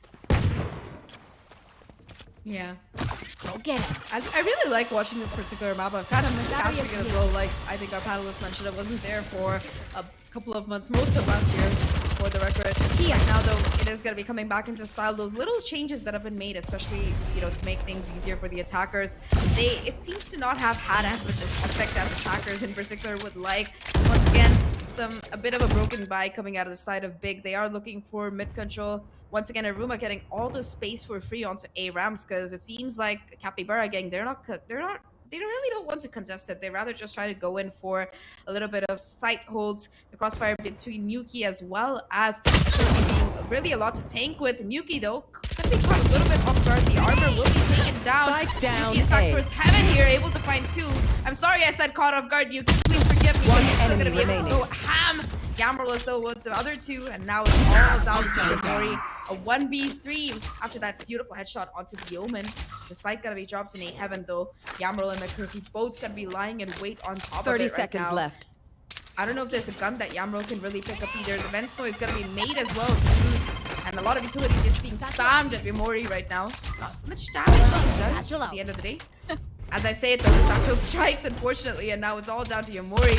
Surrounded on all sides, the firing squad waiting on top of that line, and Yammerl with the 3 will say race Scythe and close out the round. Cappy finds Last round before the switch. Yeah, at that point, right, Yamori found a rifle. It could have been a silver lining to get that win, but with everything thrown at her, first the paint shells, second the boom bots, and then everything else, Yammerl just went ham when it comes to just stopping Yamori from possibly getting that clutch. And at that point, I think we were talking about utility usage. Yammerl has been so good with all of these raise utilities, and at the same time, the reason why they actually knew that there would be a person on site in A, I think we missed that a little bit, but Nuki threw in her guiding light. That's a confirmation that they might be going A. And Crescent's here. She's not gonna stop at all. She's gonna pull down that bird, that guiding light from the sky. with the economy in the place that Big has it, and it's gonna be Peachy with not just the Vandal, but also that Operator already starting things off, being able to get a kill on Crescent. Still has that Resurrection available as well, though Nuki not exactly in the spot where you can easily get that res. In the meantime, across the map, it is gonna be mid-control taken. This time, Peachy not there to hold it. The neural theft comes down as well, and now they know exactly where these remaining players are. It's not gonna phase Peachy though, goes on the hunt, but Yamori is more than ready. Will be able to connect that shot, and now it's all about player Izzy here, standing. trying to hold down the side. Gwen will be able to shut it down, and now it's just 1v4. Spike Close planted. it out. Recalling my bot. In a very tricky situation here. There's also the heal given to Aruma last round for the half, and Aruma is just waiting for her. Misses the first one, but you know, if you're Oreophilia, then you don't miss those shots. Well, what happened during the half? Capybara going 8 with that lead. What do the panelists think of this? Well, let me know, Mika, Fabs, and Dax. It is so funny, Dax, because I feel like I'm starting every single panel segment with like, oh, is this it? Could this be the comeback of Maybe. Capybara Gang? I mean, it's happening again. Now they're in the lead. Yeah, I mean, there's no need for a comeback, right? They are in charge, and Colette said to us, we should let her know what's going on. And honestly, I look at this game right now here on Split, and I see the adjustments for both sides here, Mika. First things first, we look at Capybara Gang. I mentioned a while ago, before we got into this game, on the defense, their defaults will be very essential, and that's when they're going to be able to cluster up later on. That's what they did. They're a lot more, I'd say, standardized in how they're holding these angles, especially towards tower. There's a lot more discipline right now, and one thing to really watch out for here for CapyG is the fact that they swapped a few roles over and out compared to the last time they played against their opponent here in Big. Because you put Peachy now on that stage, you put Izzy now on the Omen with Mike Curfy in. It has just been very effective. Peachy has just gotten some stellar multi-kills over and out from tower, just leaping on the round, getting in position, some great stalls as well. And even though Big Scythe tried to do the same old thing, that's why you have Crescents right now into play Initiator. You put back Oreophilia in that more familiar controller role where it seems like she's really getting the hang of things, even more so to lead Big Scythe. It still is CapyG able to play the game that they want to at the very end. They find those first picks that is a bit more disciplined now because of how the map works, because of how they're stationed, and they're really maturing from it. But then again, you still see that CapyG style near the retake, that CapyG flavor. And when that happens, players like Yamro, players like Peachy that I mentioned a while ago, they're ready to go for those takedowns, and that's where the ball gets really rolling the way of CapyG. Especially Nuki as well. They got some excellent kills also. But this is what I like about Capybara Gang. They make things exciting. On the side of Big Scythe though, I'm really wondering what they can do now that the sides are going to be switching. Because as you mentioned, CapyG, they have brought out something same, but a little bit different as they switched around the roles. So the flavor is, you know, not quite something. They recognize it, but it's not quite the same. So that might have thrown them off. We're going to see what else Big Scythe has to offer as we head into the second half of this map. Thank you for that breakdown, Mika and Dax. Always a pleasure listening to you, especially Mika, when you go off about the Cappy gang, who are looking very good on this particular map, especially considering it's not their pick. 8-4 lead in the half so far, Donut. The thing that we need to consider, though, that this was their defensive side on split. They're gonna have to do this. They're gonna have to be as convincing on attack as well. And it seems like a lot of teams, they have kind of difficulty starting up, being able to find that momentum in this attacking half because of how utility really plays out on split. Yeah, well, when it comes to the utility, I would really have to go for the composition of Capybara Gang, especially that Nuki has a guiding light. But in attack, right, you have to be proactive when it comes to that information, especially during these close encounters, these close corners, and even Aruma here with that beautiful camera that's just spotted the rest of Capybara Gang entering towards the A side, A ramp. Smoke gonna be coming right now. It's gonna be it's gonna be towards this heaven. That control is gonna be contested for heavily. After off the back of baiting out some utility, though, it is gonna be Capybara Gang looking to get into the site here. However, though, Big, they're more than ready for it. Yamori and Aruma both find 1 kill each. The 3 remaining players working together. Capybaras always play as a pack. It was pick of a kill off the back of that. Nuki finding 1-2, looking for the third. It's all up to just Aruma here, desperately trying to hold on for dear life. 30 the same kind of wall will be coming down from when able to get their teammate back up healed as well. The crossfire being held between them, finding so much value. And McCurfy and Peachy, they're just going to be booking it towards this B side instead right now. Already the smoke being invested by the Omen, though, or Ophelia aware of the rotation, able to get the kill as well. And now it's a 1v3 10 seconds left. Peachy having to clutch it out. She'll be able to get that spike plant down, a little bit more money to work with. Has the frenzy, though. Could be looking very scary. Gets the first, tries to go for the second, not quite able to connect the shot, but looking to isolate. One enemy remaining. Will be able to do so. 4 bullets and a dream. Peachy, the 1v3 for the clutch is Cappy. They find 9. Peachy, I think the panel mentioned that she's been stellar with all of these multi-kills. At first, right, when you talk about Big, with how much advantage that they had, and with just Peachy alone at this moment, she was able to isolate the bulls even without the wall. She knows her movement, she knows her frenzy, and she's just really gonna be spraying Big down. An unfortunate round for Big Scythe, even if Ophelia has caught one off guard. This time though, Peachy is really on the rise here to give glory to Capybara Gang. And Nuki, proactive information with that. Trailblazer. Well, let's see what Ophelia is up to now. So it's gonna be that anchor for the side, although the Spectres will unfortunately shred her apart there.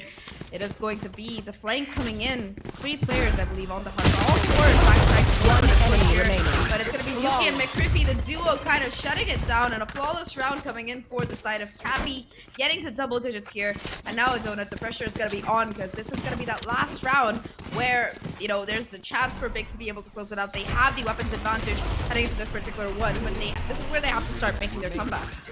Yeah, this is it, really. During the flank, they had a good idea, right? Catch them off guard. But there was a whole cavalry of Capybara Gang there just waiting for them to push out.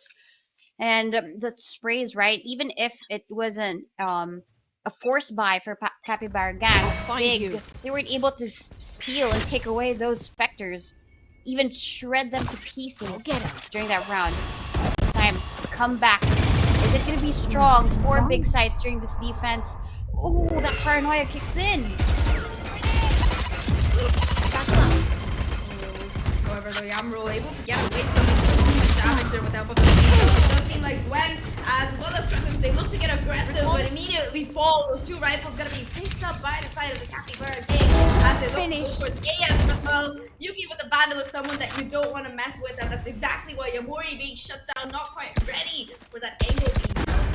All around just on Aruma here. A 2v5 situation. Spam through the smoke will be able to bring Yuki down to 1 HP, but there is going to be that double healer comp coming out of the side of out of the side of Capybara Gang here. Should be able to get back up if necessary.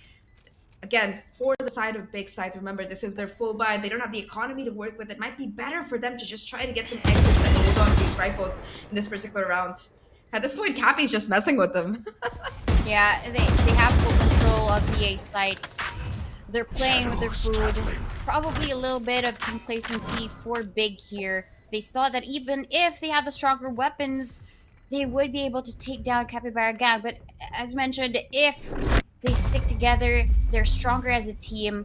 And during the attack, this works well for them. They're just too quick when it comes to these reactions against Big Scythe. Even that first placement of that utility with that paranoia caught Gwen and as well as the Omen off guard. And Yuki, with all of those power positions, right? These off angles, you wouldn't really think that Big Scythe, that Capybara Gang had the ability, given that we saw them in Haven, this time in Split, where they lost against Big Scythe, they're proving a point here. 11-4, a really dominant performance considering that number one they lost this the last time they played. 13-6 and number two more than that. They're able to like really hold their own into this particular map despite it not being their pick. Right now though, once again, it's going to be the onslaught onto this particular B side. Oreo able to find one before being shut down off the back of those paint shells. Yamori though, still being a presence on site. Hold it down, get spotted out. Yamro won't be able to get a kill unfortunately. The reload as well onto the Stinger. Will be able to pick up that upgrade. Yuki in position to be able to get these kills. Huge performance coming out of them. It's all down to this Izzy and McCready right now. Enemy Situation able to find that first onto Gwen, and now the flank from Iruma. It is going to be the difference maker. We'll be going to tap this fight here, but not going to be ready for the positioning out of Izzy, who walks back around. Map point for Capybara Gang as they look to take this all the way to map 3. This is a great redemption map, right? During Haven, we saw the team of Capybara Gang lose their map pick. This time they're doing the same to Big Scythe, and it's looking a little bit grim here for Big because it seems as if even Iruma had the better weapon with a Phantom. It just the timing wasn't really quite right for her. They're going to be forcing this round. They don't have ultimates online out unless Euphelia and Iruma actually use and collect all of these orbs. But Capybara Gang, this is solid form for them. Their reaction time, how they're able to at least do these quick adaptations to their plays, even if they play together, right? Once they get the site, they're all scrambled around. It's going to be quite hard to counter. Euphelia peeks out, smokes it.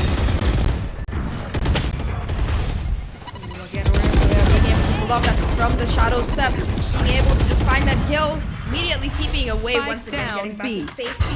The heal is going to be available, I believe. Never mind, Gwen's down, no heal, but at least they managed to stay alive. And in the meantime, the rest of the players, they look to get into Scythe here. 4v3 situation, numbers advantage, finally in favor of Big here, looking to stay alive right now. However, though, Peachy not able to find value with that operator. The spike dropped at a very awkward angle as well, and it's all down to Yuki. Won't be able to find anything apart from that one kill before being shut down as Big. They stay alive. They don't want to give up this map, and understandable. It is their pick. Yeah, this is their pick, and this is now. I mean, we mentioned that during their full buy that this might be the start of their comeback, but maybe it's a reset for them. And Euphelia did so well when it comes to the utility. The blind comes in, and that's their cue to move forward into the site. They had the numbers advantage even before they moved in towards the B site. And Big, they have to keep up with this momentum. They are a team that really uses the momentum on their side, but they have to pick it up. Maybe one more round, and they're able to just get that win. You will not kill my allies. Resurrection, though, gonna be committed by Peachy here to get Yamro back up. I think at least that's out of the way right now. Things back down to a 5v5. Yamori still with that operator holding down the line here. If anyone tries to get to the spike, gonna be dropped a little bit towards the open, though I'm not sure if it's gonna be quite spotted yet. I think that the defenders know that A side is gonna be where there is heavy presence, but right now it is gonna be the noise queue completely cut out. Hoping perhaps it is gonna be Big, hoping that there's gonna be a little bit of a rotation back from Capybara Gang. You do see Fade move away, but aside from that, there are still gonna be 3 players playing around this particular area of the map. Yamori with that operator, not quite able to connect the shot, though. The white peak's too much for her to really deal with, as it's gonna be the cyber cage that keeps control of Heaven. And in the meantime, across the map, is gonna be Isneki finding that kill. Really absolutely huge. When able to shut things down, though, and now it's just 3 players left for the side of 30 seconds left. Big, though, Will they anticipate this rotation? 3 people from Capybara Gang just running their way towards the B site. I was gonna say big site, but yes, they are currently there. There is the paranoia, but 10 seconds. numbers. The time isn't in their favor. They have to plant the site now. There is a big distraction. Big uses that ultimate to get them down. Capybara Gang, it's match point, but still there is no win. They are crawling their way back up. As mentioned, they have the momentum in their hands. And when it comes to all of these plays, right, Oreophilia using that paranoia at first, and Yamori even using that showstopper to ensure that they have the round covered. The use of the utility is very good for Big Sight for that round, but can they keep up? They have 6 more rounds to uncover and to pull out of their pockets. They do have the neural theft online, but Yamori didn't get a kill earlier with that showstopper. Let's see if she is able to get one with this operator, but they are creeping in towards mid. Smoke unfortunately gonna deny that op holds that we've seen successfully come out of this particular player before in yesterday's games. Still though, the wall from Gwen looking to buy a little bit more time in case this mid to B push is what the attackers are really looking at. It does seem like that's gonna be kind of the focus right now. Early mid control being taken like you brought up there. But the thing is, last round, if you look at it, Big Side, they forced a lot of ultimates through. They forced that resurrection as well as that showstopper, and now they're not going to be having them in their arsenal. They do have the Nightfall and that neural theft, like you mentioned, but aside from that, ultimate-wise, things do look to be in favor of Cappy Gang for sure. They have to, if they can win this, it's going to be the match over for Big, but if Big Side can do this, it's going to be economy, once again, take it away where it matters. Crescent's able to find that first kill, is aware of the possibility that there is going to be the rotation towards A. Judge finding value. Crescent's through the cyber cage, though finds 2 before finally being shut down. 3 on the round overall, and now it's just going to be these last 2 players for Big Side trying to find some value. Sorry, for the side of Capybara, trying to find some value. Peachy, the only one left, so 1v4. Spike in control, but that's going to be it on the cross as well. Ready for the kill. And it's going to be Big Side staying alive, finding 7 on the board. Give me a Yeah, moment. Peachy there I need with to a tough task in her hands of getting that clutch, right? She doesn't even know where else to actually look at. Peachy with a first kill with that judge, even a jumping shot there. Enemy remaining. But Yamori just holding down that sight towards heaven left her really alone and isolated. And Aruma was just ready for that camera. She actually knows that Peachy would be there in the corner. Tried to confirm with that camera, the cyber cam. But at that point, Peachy, it's a tough task to really take this time though. She's leading the charge in terms of this mid control. Mid control does seem to be the name of the game here for both of these teams, and it seems like instead of the wall, they're definitely trying to have that operator online. The bait from the stage is impeccable. Gwen able to hold down the line here in this combination of the slow orb and the pain chills doing quite a bit of damage to Yamrul as well. Already first blood going in favor of Big Scythe as they hold on for dear life in this particular game. The resurrection, I think Peachy did have it, but it's gonna be Peachy shut down, so no heal for Yamrul either. Still though looking to get aggressive towards this part of the map, and the operator as well as his crossfire is still intact into B heaven as well. On the meantime, on A, Crescent's will be able to find that Wally. The turret not spotting anything. Yamrul once again with that operator able to just do so much damage. Flawless round coming in for Big Side. 4 away from taking this to overtime, and it looks more and more likely that they will be able to do it. Yeah, that's the biggest difference when it comes to the defense of Capybara Gang versus the defense of Big Scythe. Whenever they would hear any utility, whatever is thrown at them, they don't move a muscle.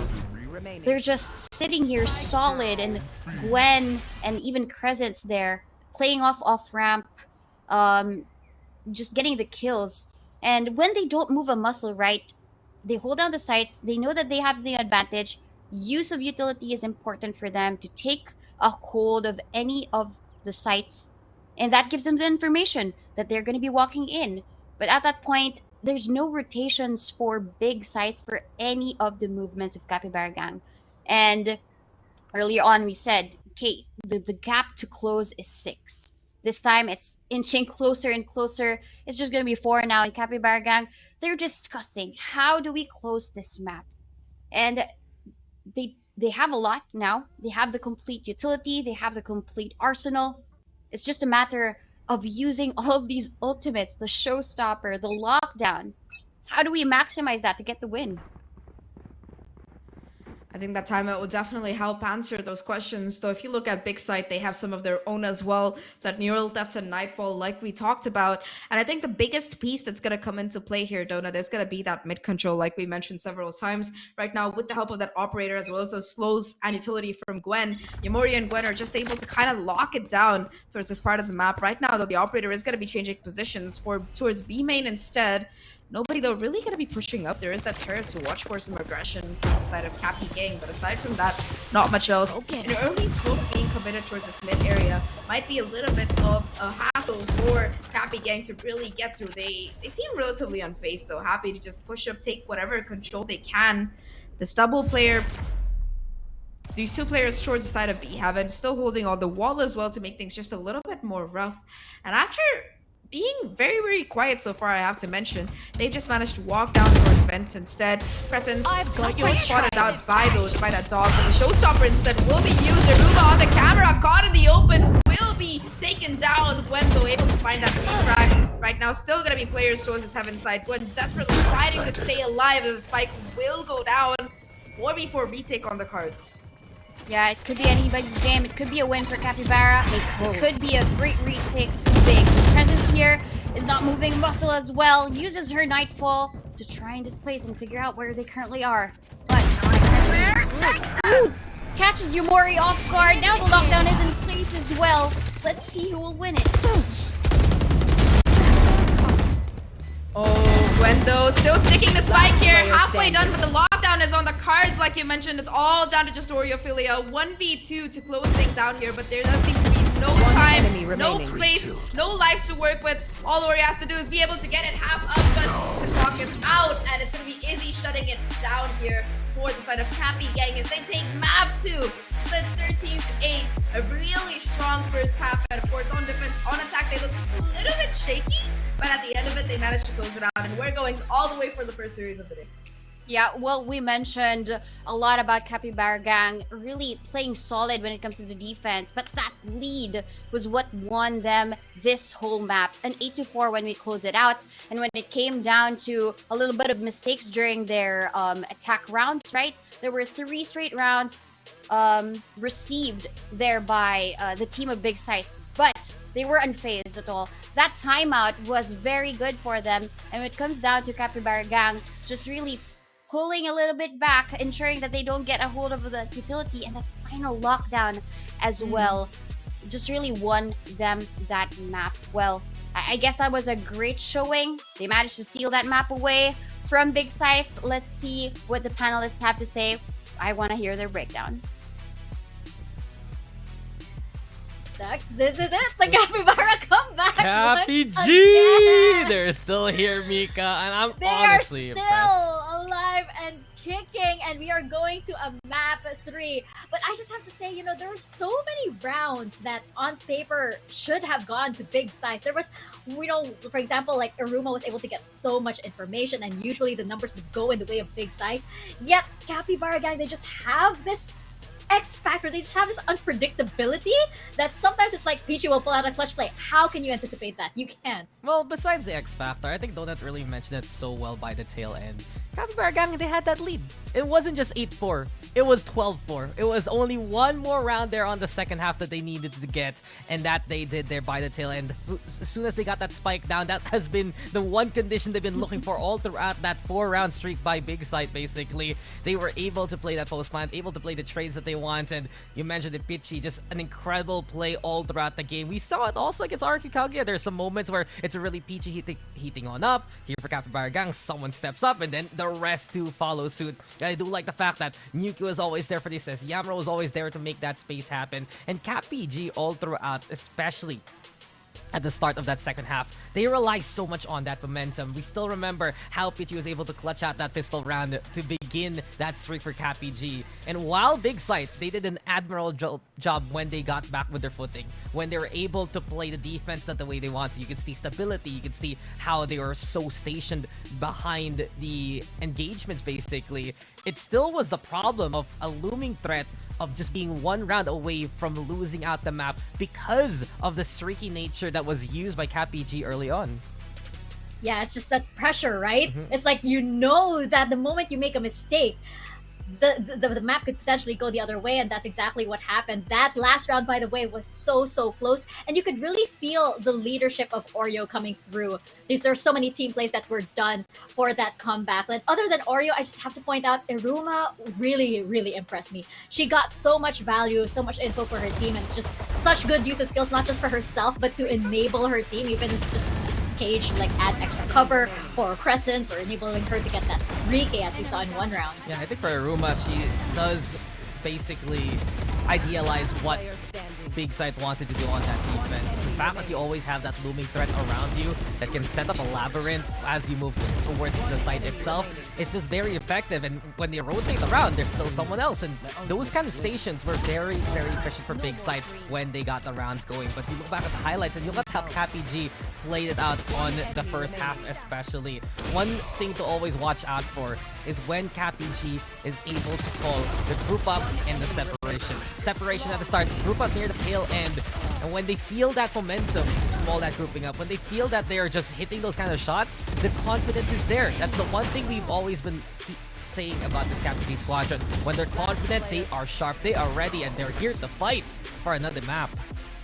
Exactly, and that's exactly where we're going to go, but our MVP for here has definitely got to be Pichi. I mean, the moment that stands out for me for this player was that, you know, what was that time wherein, like, I think it was a 2v1 clutch, and she just basically just fired the frenzy wherever, and it just ended up getting the round. Amazing player here. And I just feel like, you know, on the side of CapyG, this is basically like the ultimate test for them. They're being pushed here by a rival that has beaten them before, by a rival that knows their plays, knows exactly how they're going to play, and, you know, is more experienced than them. This spells out, you know, if this is the next level for them. And I think on the side of Big Scythe, you know, this also is their next level, because they need to be able to face their demons that comes in the form of a Capybara, Dax. Oh no, that's a terrible sight to see coming at you from the water. It goes...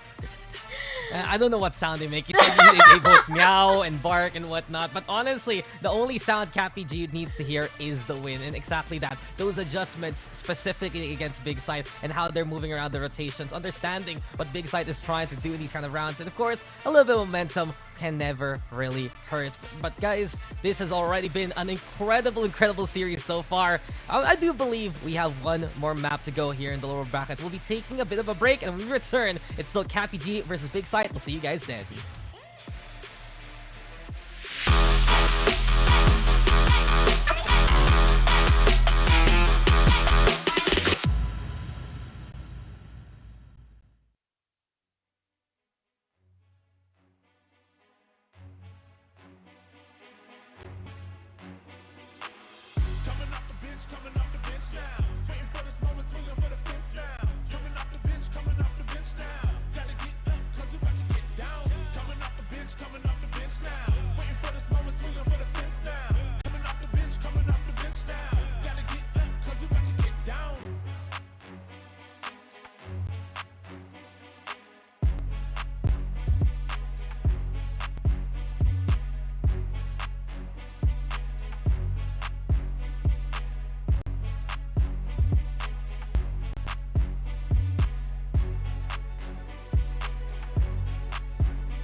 wanna get it crunk in the club, crunk in the club, with a crunk in the club, crunk in the club, crunk in the club, crunk in the club, with a get it crunk with a couple hundred thugs.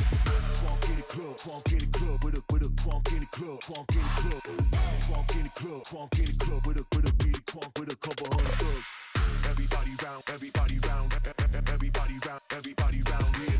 Everybody round, everybody round here. Know we getting hype. Everybody round, everybody round, everybody round, everybody round, everybody round here. Know we getting hype.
We wanna get it crunk in the club, crunk in the club, with a crunk in the club, crunk in the club, crunk in the club, crunk in the club, with a get it crunk with a couple hundred thugs.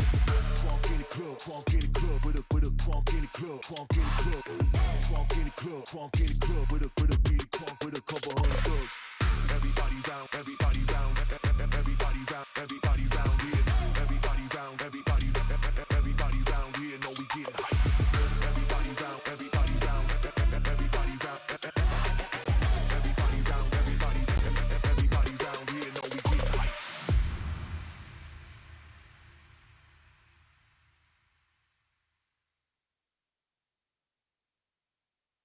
Get money.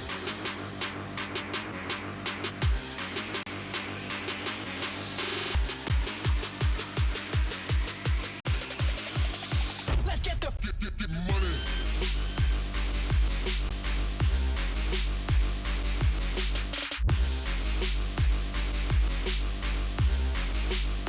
let's get the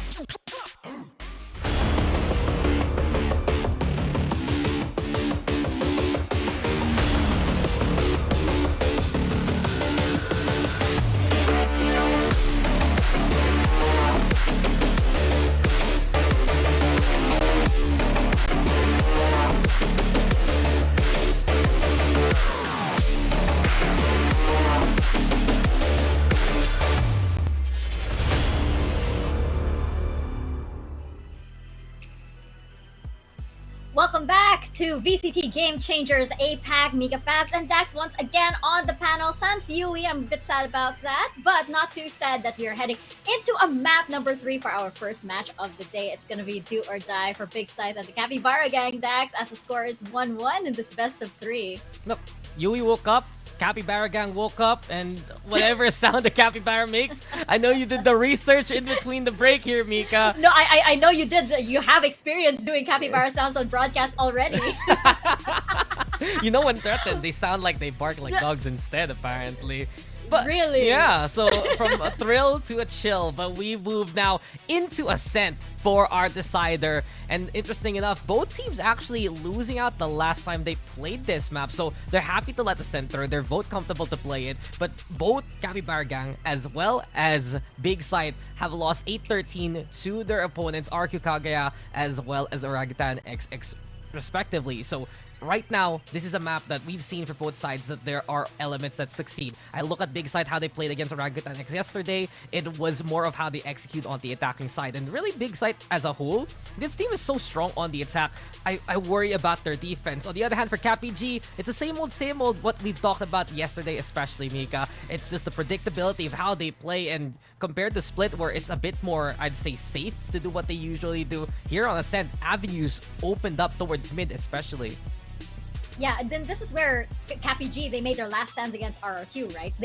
brought out the questionable Reyna pick, the double duelist. Are they going to risk that once again against Big Scythe? That's a big question here, especially since this is do or die, this is an elimination match. And I think Capybara Gang, both of these teams really do want this. But Capybara Gang, I don't know, I just feel this kind of like this strange kind of X factor with them. I feel like it's because they are inexperienced. So it's like, you know, you can really tell that this is the first time that they're going to experience this kind of glory. Now you can feel it already here for Capybara Gang, that the fact that they're making these kind of waves already says a lot about them. Big Scythe in the meantime, despite what we've said so far, still there's expectations for them to move on, to move forward, and keep things going after a stellar Swiss bracket. But we're going to get into the compensations immediately here, Mika. And something to watch out for here for Big Scythe is the fact that they're gonna be running that KO here for Crescent. You got Oreophilia on the Fade this time. Gwen's gonna be on the Astra. So the adjustments abound, interesting enough, for Big Scythe compared to last time around they played this. On the other hand, no more Reyna. It's KO for Nuki instead. Yeah, and that's I feel like that's a lot safer for them, especially since there was a lack of utility last time when they picked out that double duelist. I think though here on the side of Big Scythe, again, it's that experience that's supposed to come through. And against an IGL like Oreophilia, I don't know, it's do or die, and as we mentioned, Capybara, they tend to run out of steam. Oreophilia though, she has been here before way too many times. We're gonna see which team pulls through as we head into Ascent. Aster, Zach, and Donut, over to you guys.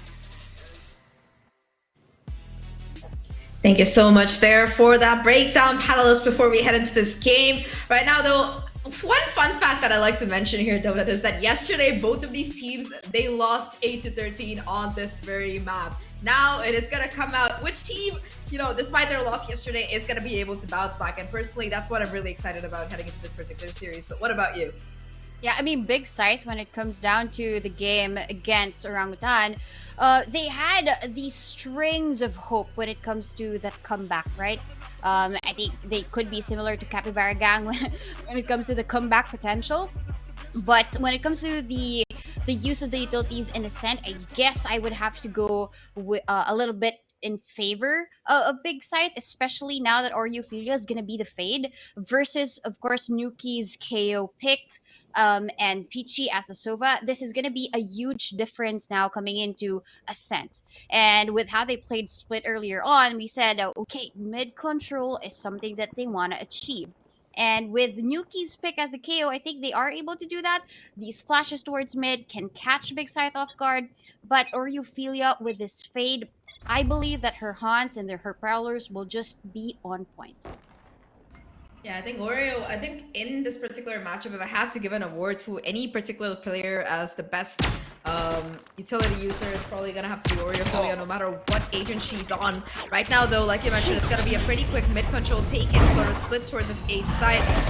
3 players, though, on this particular side. Yuki already finding that there is a friendly, still being able to hold strong, getting the second as well with some help. The Oria and when they strike back here, looking for even more right now. 2 players left alive for the side of Capybara's. Yuki, though, still kicking, still alive, still able to find so much value here. It is all down to just Iruma. 1v1 right now. Spike drop, the right click will be the stronger one. As Big, they find their first round. Yo, Donut, it went down to that wire at the end. Yeah, I mean, Iruma, when it comes to that clutch potential, she has that. Oreophilia missing her shots and the movement of Nuki with that flash as well to catch them. Iruma just maintained her composure. She knows that somebody's towards heaven. She knows as well where Nuki would be hiding. And I guess that's the biggest difference when it comes to that 1v1. Who will actually prevail? Well, precision is there for Iruma. And I guess that's the reason why when it comes to this map, her killjoy is going to be something to watch out for. That 0 point's going to be instantly broken. Not giving away too much information, and in the smoke, Yamril kind of looking to try and get a successful right click off. It does seem like Big Scythe, they're not going to be pushing it through. In fact, it's gonna be 3 players, 4 players revealed off the back of that taunt from Victoria Philia. So much valuable information garnered, and off the back of that, they're just running for the A side. They want nothing to do with this gamble stack sort of coming out. Peachy might be able to find the timing though. Does get out the smoke and does in fact manage to do quite a bit of damage to Aruma. Unfortunately, the classic against the Spectre, the kill won't connect, and just like that, the A side has been taken. The spike will be going down as well. A full 5-on-4 retake there for the side of Capybara, but there are no weapons for them. And already, player in the corner being taken down. Trades are going to be quick though, and it's just going to be One enemy able remaining. to find them time and time again. Aruma, despite only having 20 HP, able to find the third on the round. And it's all down to just his Negi looking for some more damage. Gets 2 somehow, but Yamori will finally shut it down. It is going to be big finding the round, but they lost so much here, though. Yeah, a lot has been lost here by Big Scythe. Of course, the first kill for Aruma, catching Peachy, getting a bit excited to get the kill right while they are walking on towards that that A short side. But Izim was the one who made it so expensive for Big Scythe. The amount of utility though for Big when it comes down to that push, right? Even Ophelia throwing in that seize ensures that there's a lot of damage done when they would spray down. But Izzy knows not to go any forward during that point, and they were able to at least get what 4 guns away during that round. And Big Scythe with Spectres, just Sheriffs, they're able to buy up, but I think this wouldn't be enough against Capybara's buy. Yeah, it's just gonna be McCreepy alone on site here. Not gonna be spotted out though. It does seem like they're aware of this position. Gonna be caught right now in this corner. Let's find the kill though without his weapon advantage. Now just fighting to stay alive here. Is aware of the possibility that perhaps Spike not gonna be a planted. player towards main right now as Big. They could get that spike down, so at least that's gonna be something in their favor. Weapon advantage still in the hands of Big, but in Big, but in these hands of the scrappy fights that are available right now. I don't know how much more they'll be able to find. The trades are still working out in their favor. It's all down to just Gwen here, only a sheriff in hand, and Yambro will be more than willing to swing in and clean that particular player up. Big, they get their Capybara, they get the first shot on the board, being able to hold on to 3 rifles as well. But for Big, it's not too bad either, because they got that extra money from the spike plant. Yeah, and I think the only one who whose credits are shaking is it's going to be Presence, right? They were able to buy up with half armor. Maybe that's the reason why they were so vulnerable to all of these bullets sent through by Capybara. And Yamrol with that final 2 kills, crispy, knowing that Gwen is the only one there with that fadeaway shot. Big Scythe though, Aruma has a lockdown, and it's gonna be for the 4th round, right? It's gonna be early for them to use it, but they need the boost they can get during this attack round. They might be targeting A, at least for that early round aggression, but it's more of really ult economy building for them. Oh, that's some really valuable information that Nuki got though off the back of the flash, knowing that there is going to be 1 towards mid right now. 2, in fact, if you count the second player, Aruma and Yamori both trying to find some kind of mid presence here, but unfortunately, it is going to be Nuki aware of it. Will be triggering a little bit more of a rotation. The stack towards his A site. Mid is going to be held down by the alarm bot, of course, and off the back of knowing that there are at least 3 players from the side of Big Side towards his A side, it is going to be Capybara. It is going to be Yamori looking towards B instead. Capybara. Face your fear! Anchor it down here. Nightfall being invested as they try to go in off the back of that, and the suppression is going to be good onto the Killjoy as well, which means not much ability available for that particular agent right now. Side has once again been taken. It's going to be a full 5v5 here.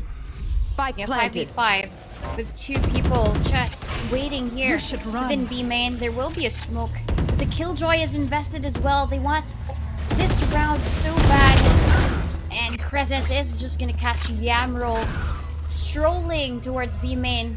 Ophelia is just waiting it out. And they bought a lot of time with that lockdown for sure.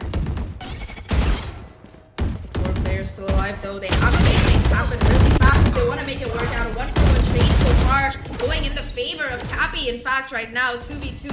However, there's not going to be much time on the clock. There's still going to be a player towards side. Falls after Aruma to keep this from happening. And I think that while there is going to be the kills coming through, there is going to be no time to defuse. Last player as it is going to standing. be Big Clutch. finding a 3rd round on the board. The clutch from Aruma. despite Yuki getting away with that gun, it was still so expensive for the side of Capybara, and now we're looking at a bit of a broken buy possibly coming in, looking at the economy.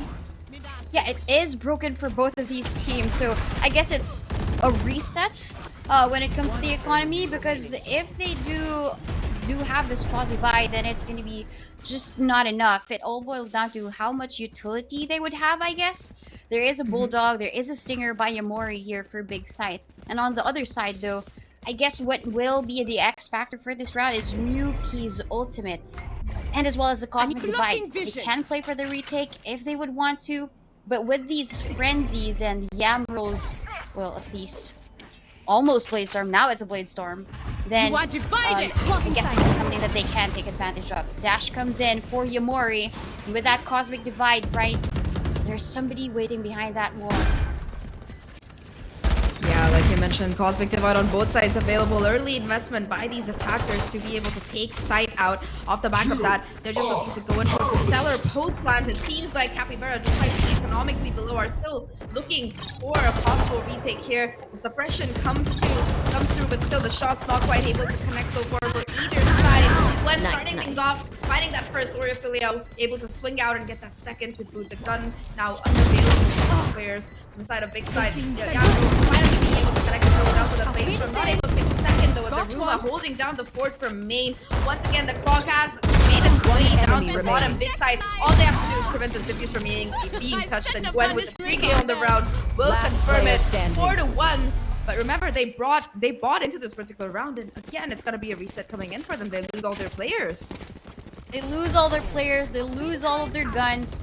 But at that point, right, they are so good with buying a lot of time. When Crescents used that ultimate, there was no way that Capybara could walk into that site without anything to throw against Big Scythe. And at this point, right, now Nuki has everything online. It wasn't as expensive for Capybara Gang, but how will they use all of these ultimates? Nuki has thrown in that knife, and it does capture 3. Grounded. Nuki pushes out with the help of that flash. The Hunter's Fury as well from Peachy being there for the backup, just backing up these players on this catwalk area, finding 3 kills. And Big's attack suddenly seems to fall apart here. 2 players remaining, Gwen and Oriophilia, the 2 most experienced ones on the team by far, looking to try and get this round, snatch it back from the jaws of Oblivion. It is going to be Gwen spotting out that first player, Izzy. Not pushing further though, knowing that Oreo and Gwen have to play together to somehow win this round here.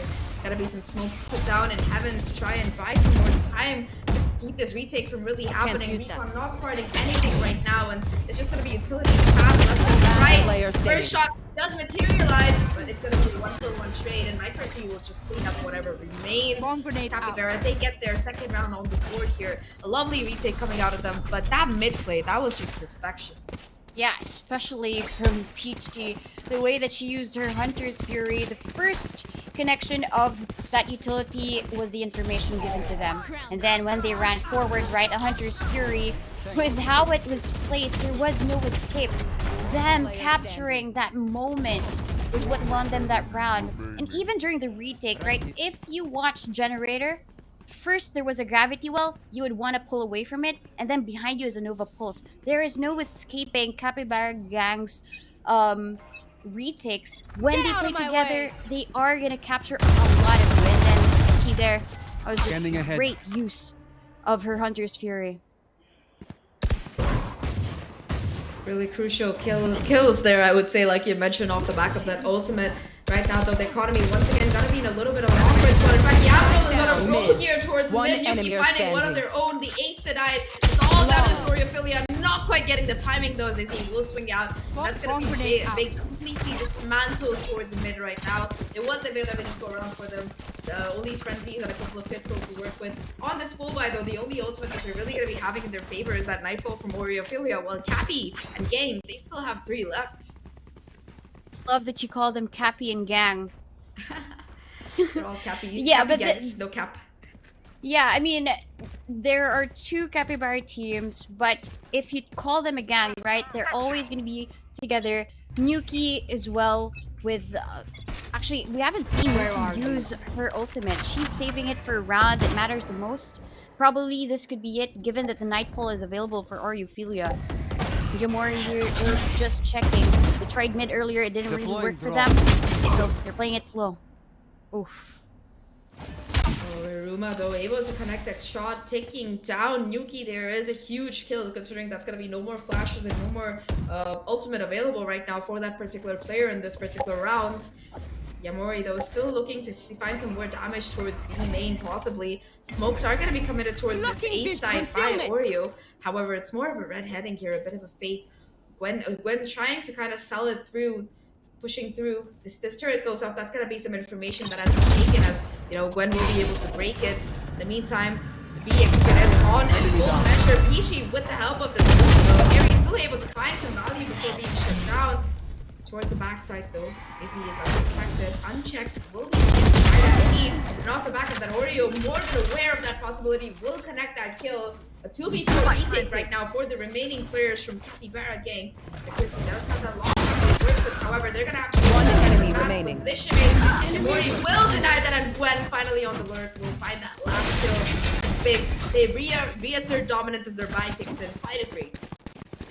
Yeah, with just one person faking the push towards the A site, all their eyes are set on A, and what they failed to see was the rest of BIGG. They were running towards the B site. Yes, there were kills by that Ares, but the security of BIGG site when it comes to the utility is what also won the round. Izzy needed to be checked there by the back just so they can safely plant the spike.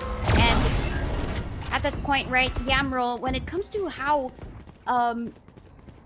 BIGG plays slow and steady, Capybara gang, they don't necessarily know how to counter this. But when it comes to those fast pushes for BIGG towards mid and garnering mid control, Capybara gang usually wins all of those rounds. So this is now a big difference when it comes to the BIGG play style. They slow it down. They make sure to get all of these information first, and then they will strike. And I guess this is going to be another fake here. Yamori is going to try and bait everything out. McCurfy though still gonna be having all that utility, and again you can see that kind of placement of that nanoswarm exactly where the dash is here. You got nanoswarm going. Yamori takes a lot of damage off the back of the positioning of that utility. It seems like there's been a little bit of adaptation on that killjoy setup from McCreefy, already finding immense value. Right now though, it's gonna be the Cosmic Divide invested towards his A side instead. Once again, BIGG, they pull off a big fake here as they get that A side completely for free right now. Ophelia leading the charge, 30 seconds down the side. However, the opponents, they're going to be putting down their null command, trying to push through the smoke to finding that first kill off the back of that. Yamori and McCreefy as well chiming in. It's all down to these two remaining players who are forced to wait as the defender lockdown goes down. Pick out one player. Is he aware of the possibility that it's probably going to be 10 seconds left? Finds the first, but it's ready for that trade. And this Capybara gang striking back, finding their fourth. The thing to remember though, this is going to be Cappy's defense, and this is supposed to be a defense-sided map, so the more they find, the better. Yeah, the more that they find, the better. It was just unfortunate that there was a halt in that spike plant, even if there was a Cosmic Divide. Number one, there was the lockdown placed, and that's why they decided not to push through with it. But at that point, there was also the null command by Nuki. I mentioned this before, that she might be waiting for the perfect round to use it, and with that combination of both the lockdown and as well as that null command, BIGG, they didn't stand a chance. Yeah, they just got demolished there, especially off the back of Nuki being able to push in with the help of the null command. Right now, though, they're going to be trying to detect where exactly this operator is. Does get spotted out, and off the back of that, it's going to be a 1-for-1 trade. Both KOs finding a kill apiece. Number advantage, so still going to be favoring neither team. The weapon advantage certainly going to be in favor of Capybara gang. Yamro still with that operator, trying to hold down this mid position alone right now, as the rest of the team, they look to get a little bit frisky across the rest of the map. They are looking towards this A short area while their Killjoy is on lurk, but it's going to be not one of the two players lying in wait here. Preston shut down by PG. Iruma again, though, able to strike back. Has a lockdown online, gets a second shot as well. And suddenly, just like that, the A side is going to be just a little bit more vulnerable. Yamroll, though, waiting for this lurk, will be able to capitalize off the back of it. 2v2 situation as Cappy, they try to go in for the retake here.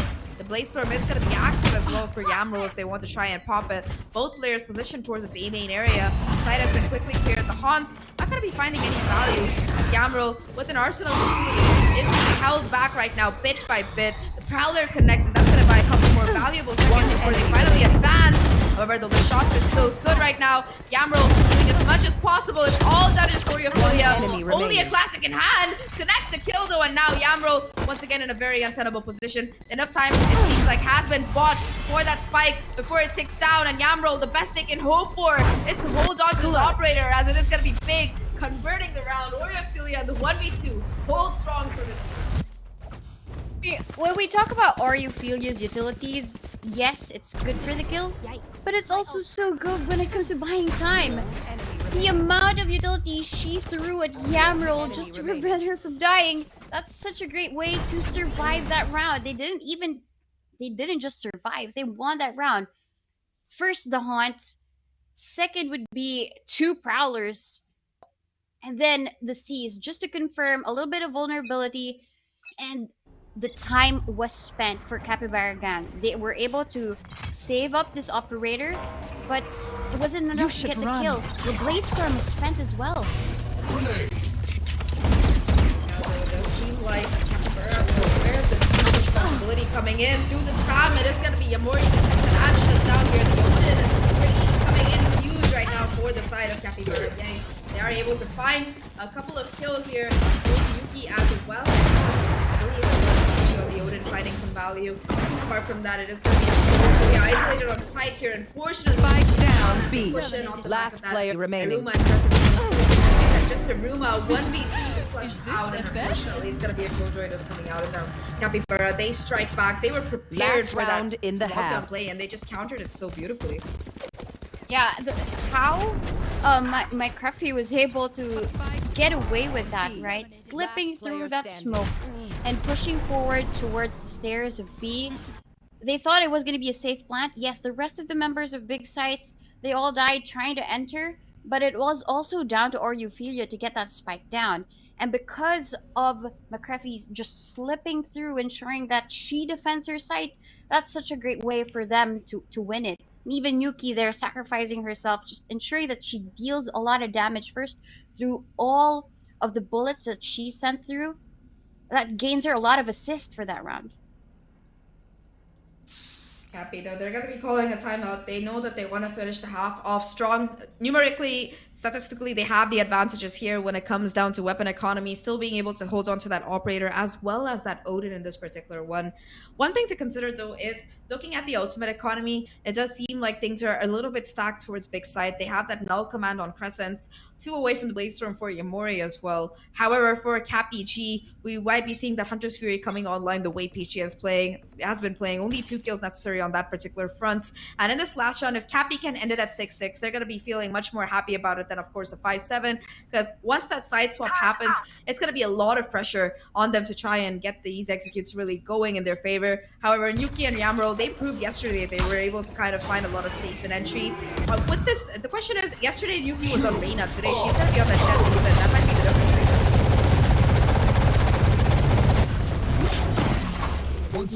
Given this, Yamori so quick, try and enter through that side, but Yuki again with these spams through the smoke, able to reward with 1 kill. And Yamro here is just waiting for another one peek out.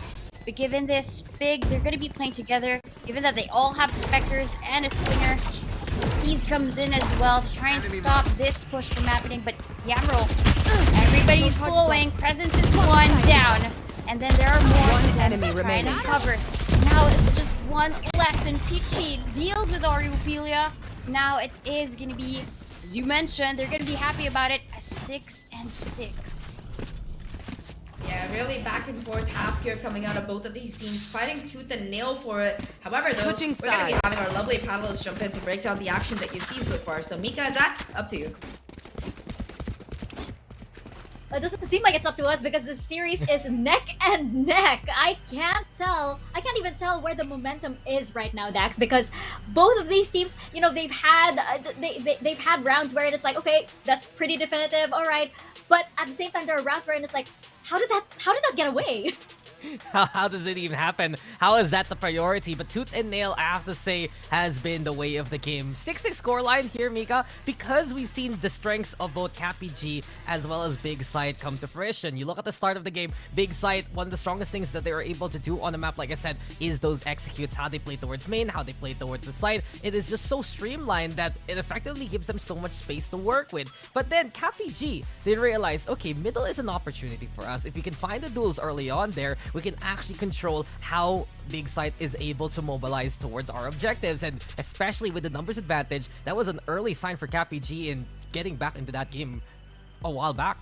Yeah, but it feels like, that does seem like, it did seem like at first that, that was a solid strategy, but Big Scythe catching onto it pretty quick, especially since, again, you have Oreophilia at the helm, and it doesn't seem like it's a strategy that you can just keep on going, you can just keep on playing and playing and playing.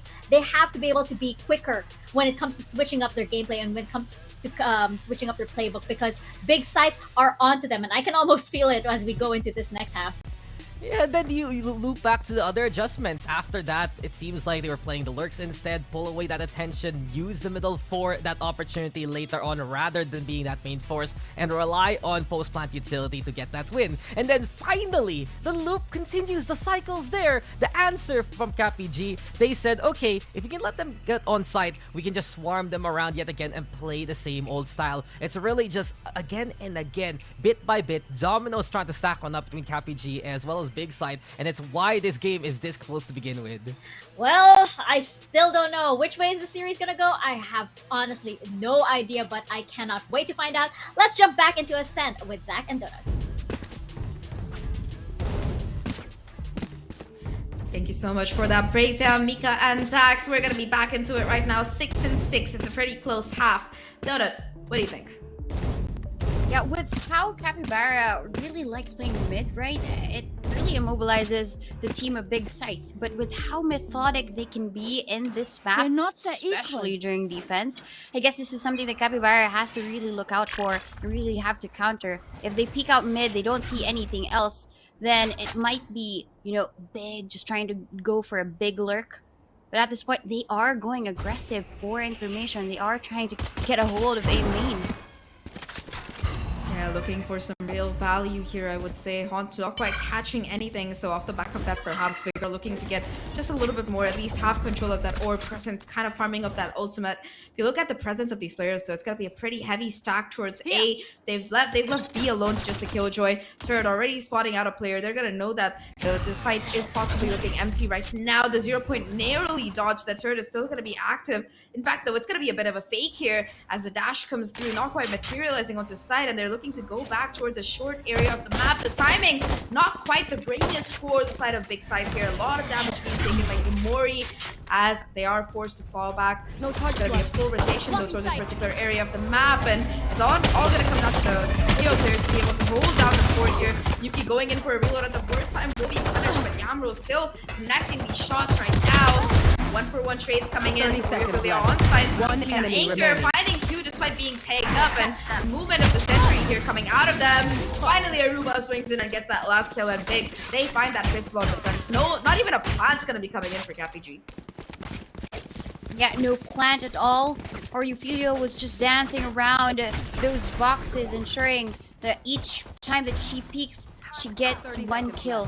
And her hiding behind that while her teammates are rallying behind a short, right? It was a distraction, and that allowed Oreophilia to get a lot of these kills and string a lot of these kills and damage towards the members of Capybara. And at that point, right, when it comes to Capybara gang, using the fakes against Big Scythe, as mentioned, Big Scythe, they already have that in their heads. They already know how to try and counter that. And Yumori here taking that space yet again in A. They have more shots here in terms of getting these kills. They have the better weaponry, but there's also Gwen here waiting for them in A short. Here. They know that as well, because that recon bolt is going to reveal exactly where that particular player is. However, the Oreophilia will be the one to find that first blood. Again, just being able to be that huge player on that fade, playing much more aggressive than you'd expect. Finding the second as well, looking for even Spike more. So down it's going to be mid. Aruma who confirms those last couple of kills It's all down to just the killjoy here. McCruffy able to pick up one with a very ratty play onto that corner. Gets that Spectre upgrade as well. And now at this point, it is going to be McCriffy's mission to take out as many of these players from the side of Big Scythe as possible and possibly gain a little bit of economic advantage. Yamori, though, is going to be watching this particular angle here. Kill still going in favor of McCriffy, and now that's going to be 2 guns lost by the side of Big Scythe.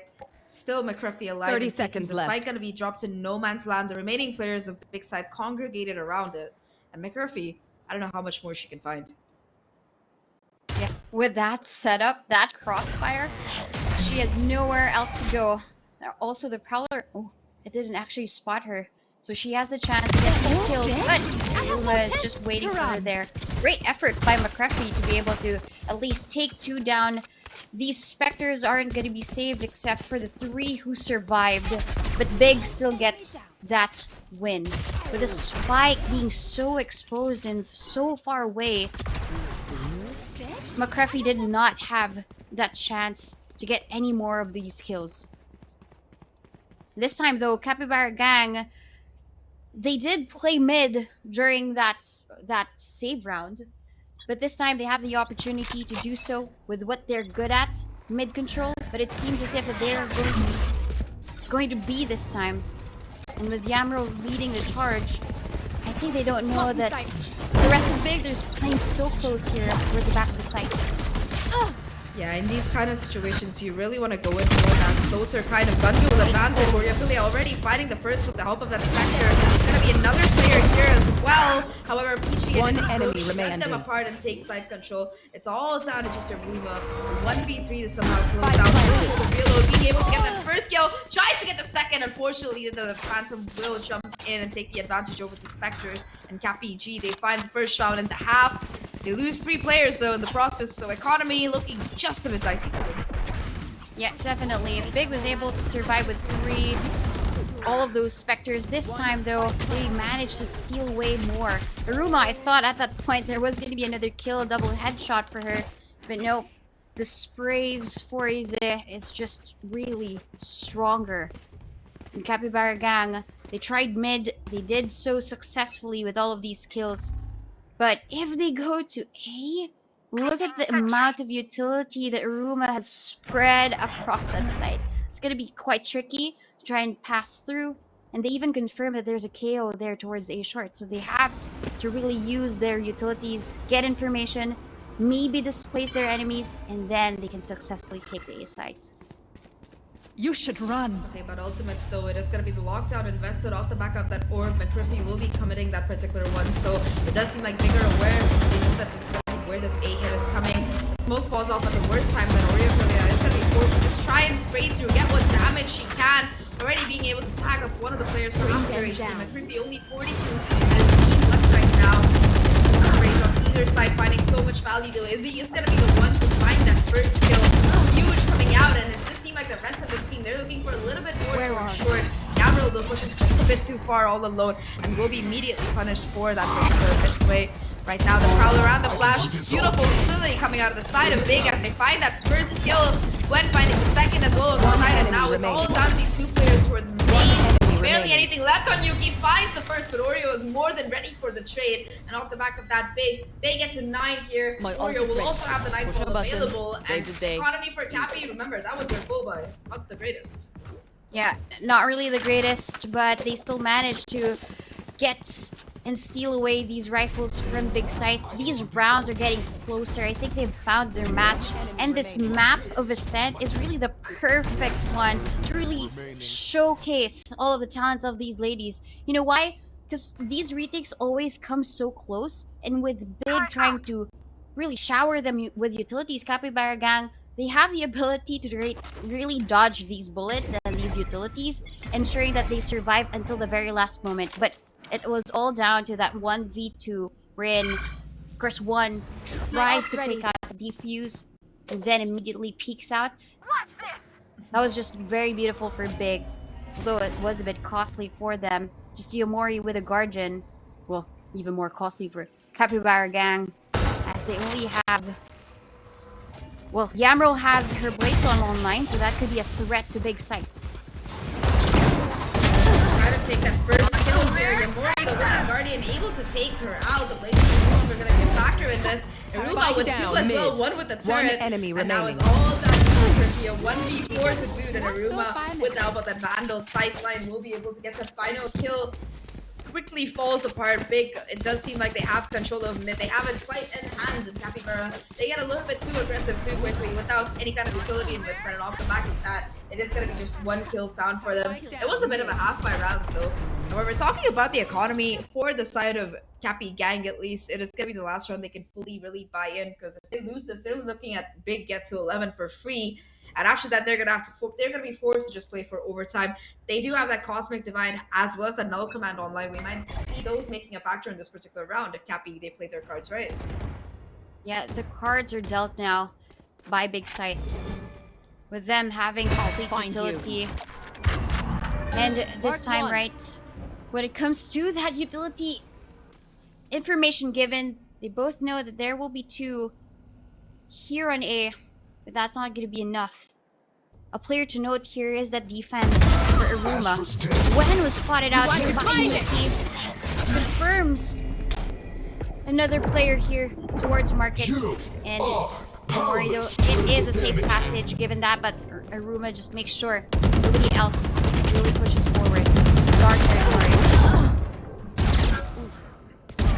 Spike planted. So the kills going in favor of the side of Cappy. I would have to say, Peachy still being able to hold down the board, getting that last kill as well. Crescent still looking to make this 1v2 work. 8 bullets right now. It is going to be the gun swap heard, but no swing out in the back of McGriffy. Waiting for the timing, does find it, and Capybara, they jump back into this 8 to 10. Remember, this was their chance to come back into this, and they managed to do it with style here. All it took really was 2 ultimates that, like we talked about, that Null Command and Cosmic Divide both being pivotal to be able to get into side. And of course, this play from Yamrul to be able to push out and just find the timing and get those 2 kills. Huge work here. Definitely. I think that was just really a safe passage for them to get to the B site. Although a little bit dicey there for Nuki as she pushes forward without really checking that specific quarter. Big site now. They are the one that's dicey, given that they only have to use a Stinger, a Sheriff for Gwen. But Yamori's the one pushing forward, but Yamrul just shuts her down. Another push forward, Crescent. Yamrul makes sure nobody else is here. Gwen is just waiting. That sliver of that space between the smoke. But not sure if she was being checked. Aruma takes down McGriffy, but Gwen still wins that duel. That was an anime battle and a half between the 2 Astros, but yeah, finally it is gonna be Gwen who wins it, but it's gonna be immediately shut down. Aruma right now in a 1v2 situation, no HP to work, and Nuki already aware of where that push is going to be coming through. So, of course, that final kill will be confirmed, and Cappy, they get to 9 here. We're looking at a we are looking at a comeback here, Donut, and more than that, we're looking at some really phenomenal gameplay coming out of both of these teams. It's neck and neck right now. Neither one wants to be eliminated, because remember, this is an elimination matchup. We're in the lower bracket right now, and whoever loses this best of 3, they're going home, or at least for this particular open one. And like our panelists mentioned, with the amount of time that's left between now and the next couple of months between Open 2, it could be a huge difference maker, whoever makes it through right now and gets those additional placement points, at the least. Yeah, it's all down to that pressure, right? In Capybara, the panel said they are the queens of the comeback. But with Big as their opponent, I guess that's going to be a tough shell to crack.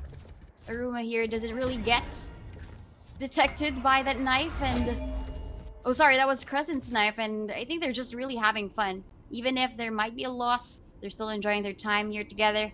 Big Scythe though, that crossfire is gonna be deadly with those killjoy setups as well. Gonna be ready to pounce, and Crescent with that, even with the flash that's so beautiful, she follows up with another one. But there is that fragment to try and stop their opponents. 3 are suppressed at the moment. Prowler confirms that there's 1 there, but the rotations have already come in. I think there is still a chance for Capybara to win this round. They make their way towards A because Gwen is the only one there defending the sites. Yamori making sure. Oh, recalled that smoke though, just to make sure that 30 when seconds left. they use the drone, they're gonna be safe. Yamori's still waiting. another shot though, not quite connecting both of these times in fact, as it is going to be McCreepy finding the kill towards spawn. Right now it's all about the enemy playing remaining. position of side anchor being shut down as he finds the kill. And Gwen will finally arrive onto site, but it's too little too late as it is going to be Capybara and Gang systematically dismantling that defense onto that B side. You know, I realized that you called it that A side was a little bit more empty, but they looked so prepared heading into this particular one, like especially once Yamori gave away the position of that operator, it just kind of fell apart for the side of Big there. Yeah, and with how they were positioned, that crouch just caught Big off guard. They thought they had a solid peek, they thought they had a solid shot, but quicker to pull the trigger was Capybara Gang. And I know that I mentioned, yes, A is clear, but at that point, with how they play that specific round, recovering and ensuring that they take it step by step. First would be the drone. Second would be the peek out by Izzy, outdueling Crescent's there, the one that's really defending the B site. And even so, right, even if Crescent was able to take down 2, she needed to get more. And I love how Capybara Gang are rising to the occasion when they need it the most. It was a 3v4. But Big Scythe, they still lost to Capybara Gang.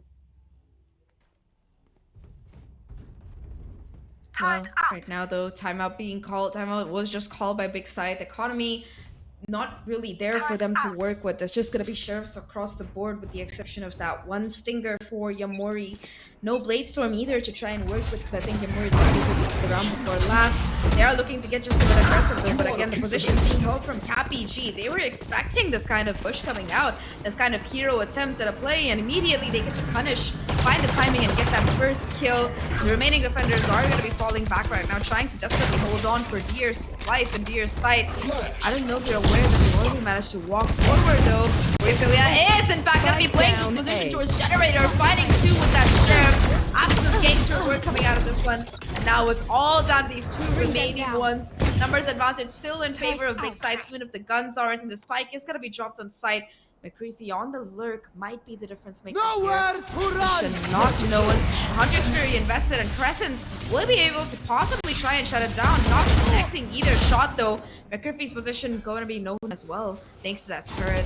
And right now, it is going to come down to a question of timing, a question of whether they can manage to really confirm these kills. McCreepy, in fact, investing that lockdown to take back the control of the site here. Preston's gonna be detained, possibly getting stuck as well, if not careful. They might have to clear her, check her out. McCreepy converts that kill.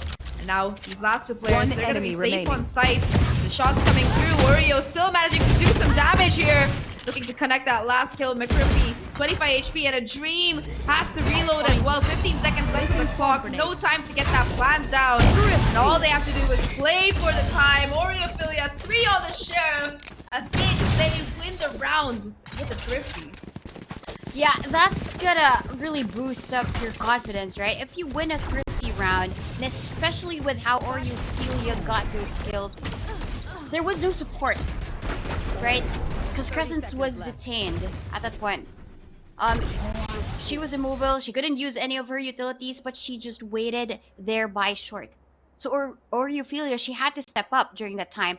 And with her being just so crispy with these shots with the Sheriff, just really proves that even if we have a thrifty buy, we can actually take down the gang. And after that thrifty, of course, they are rewarded with a couple of rifles. Now the lockdown is available for Iruma. That was both Iruma and Ophelia's work during that specific round. Headshots galore for both of these ladies. And at this point, right, Capybara, they need to be able to take down both of these ladies first. Because Iruma, she's been having a great time as this Killjoy. Look at her KDA, 26 and 15. She's been stepping up more during the defense. Of course, as a Sentinel, you love playing the defense. But Yamril as well here on the other side for Capybara Gang, ensuring that she takes a lot of space. Sometimes just enough to catch Big off guard. And Yuki as well stepping up as the KO. Great, a better performance versus what we saw from her in Haven.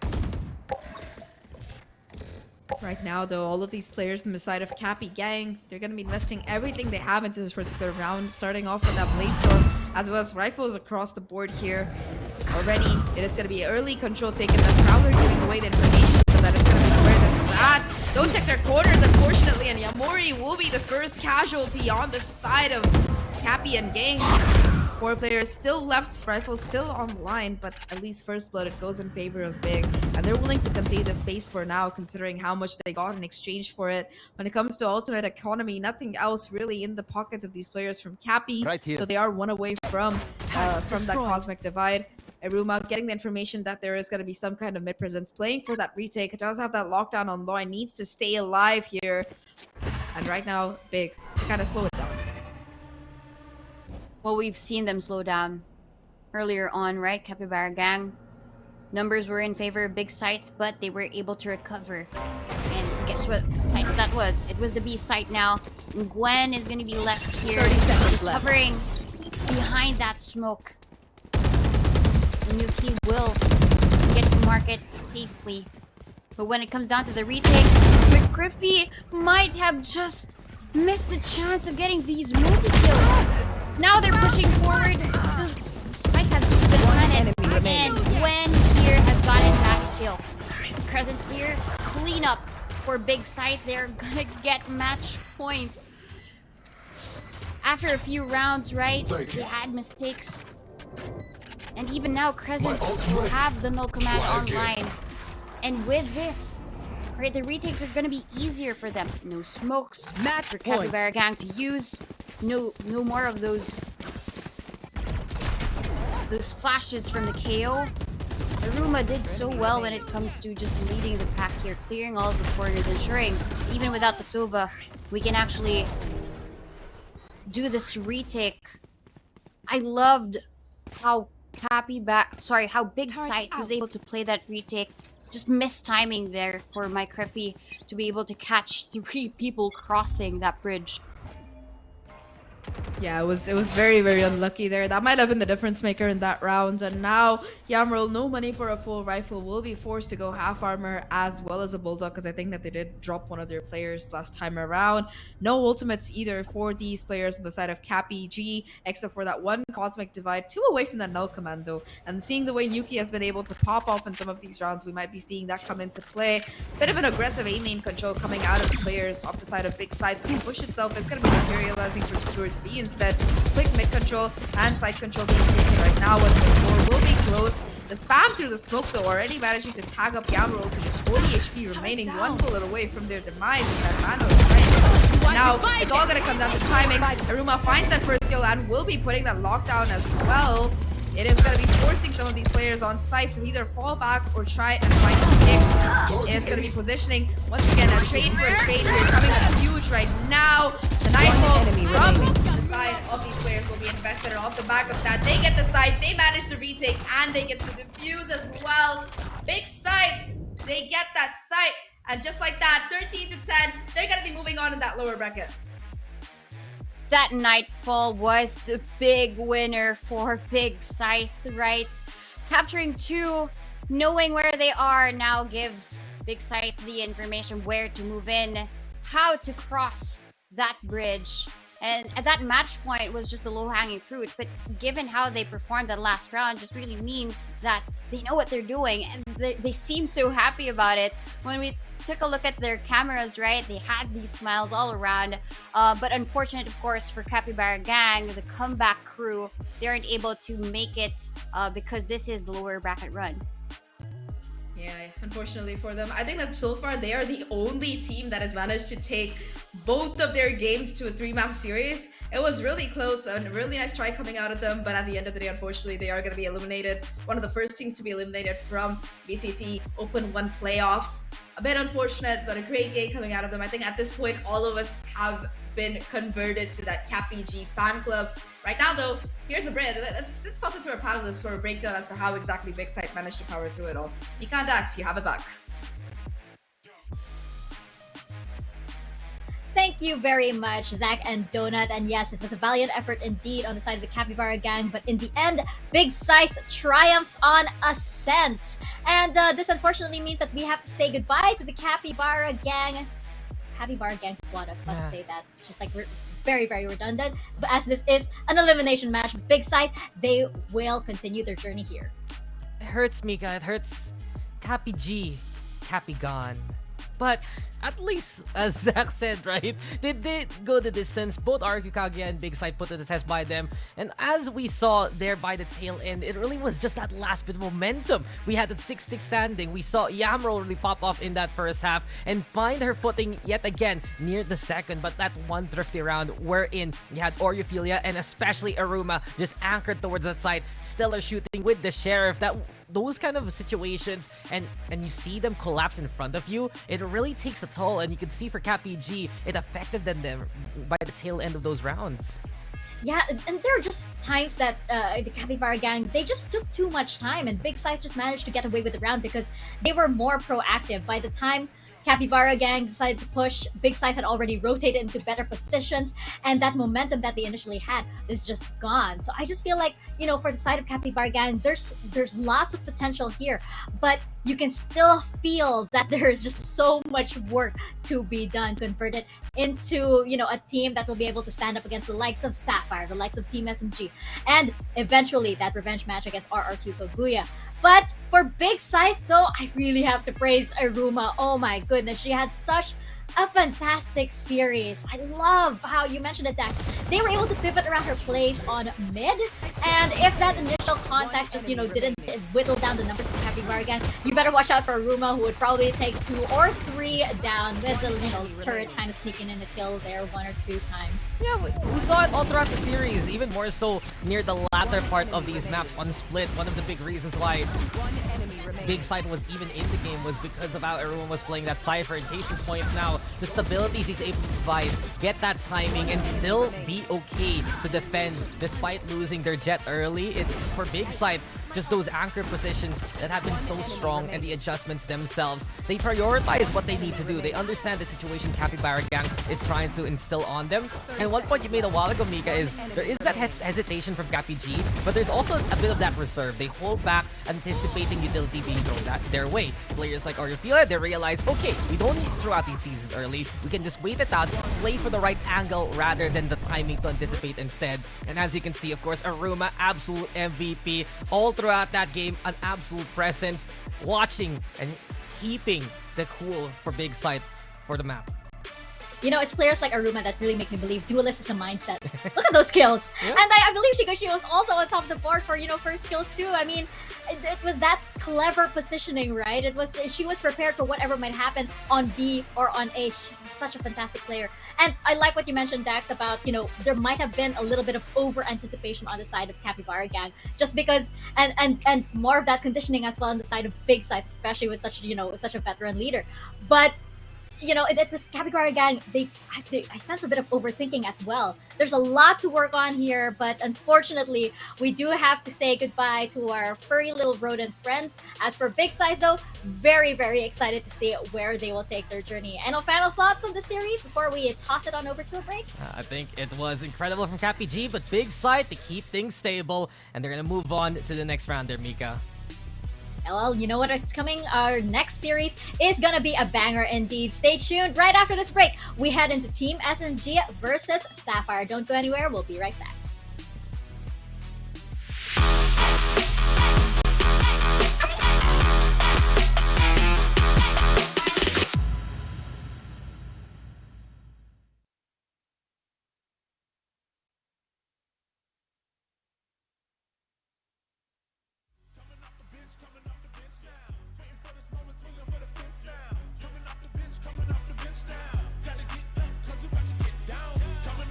Coming off the bench now.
wanna get it crunk in the club, crunk in the club, with a crunk in the club, crunk in the club, crunk in the club, crunk in the club, with a get it crunk with a couple hundred thugs.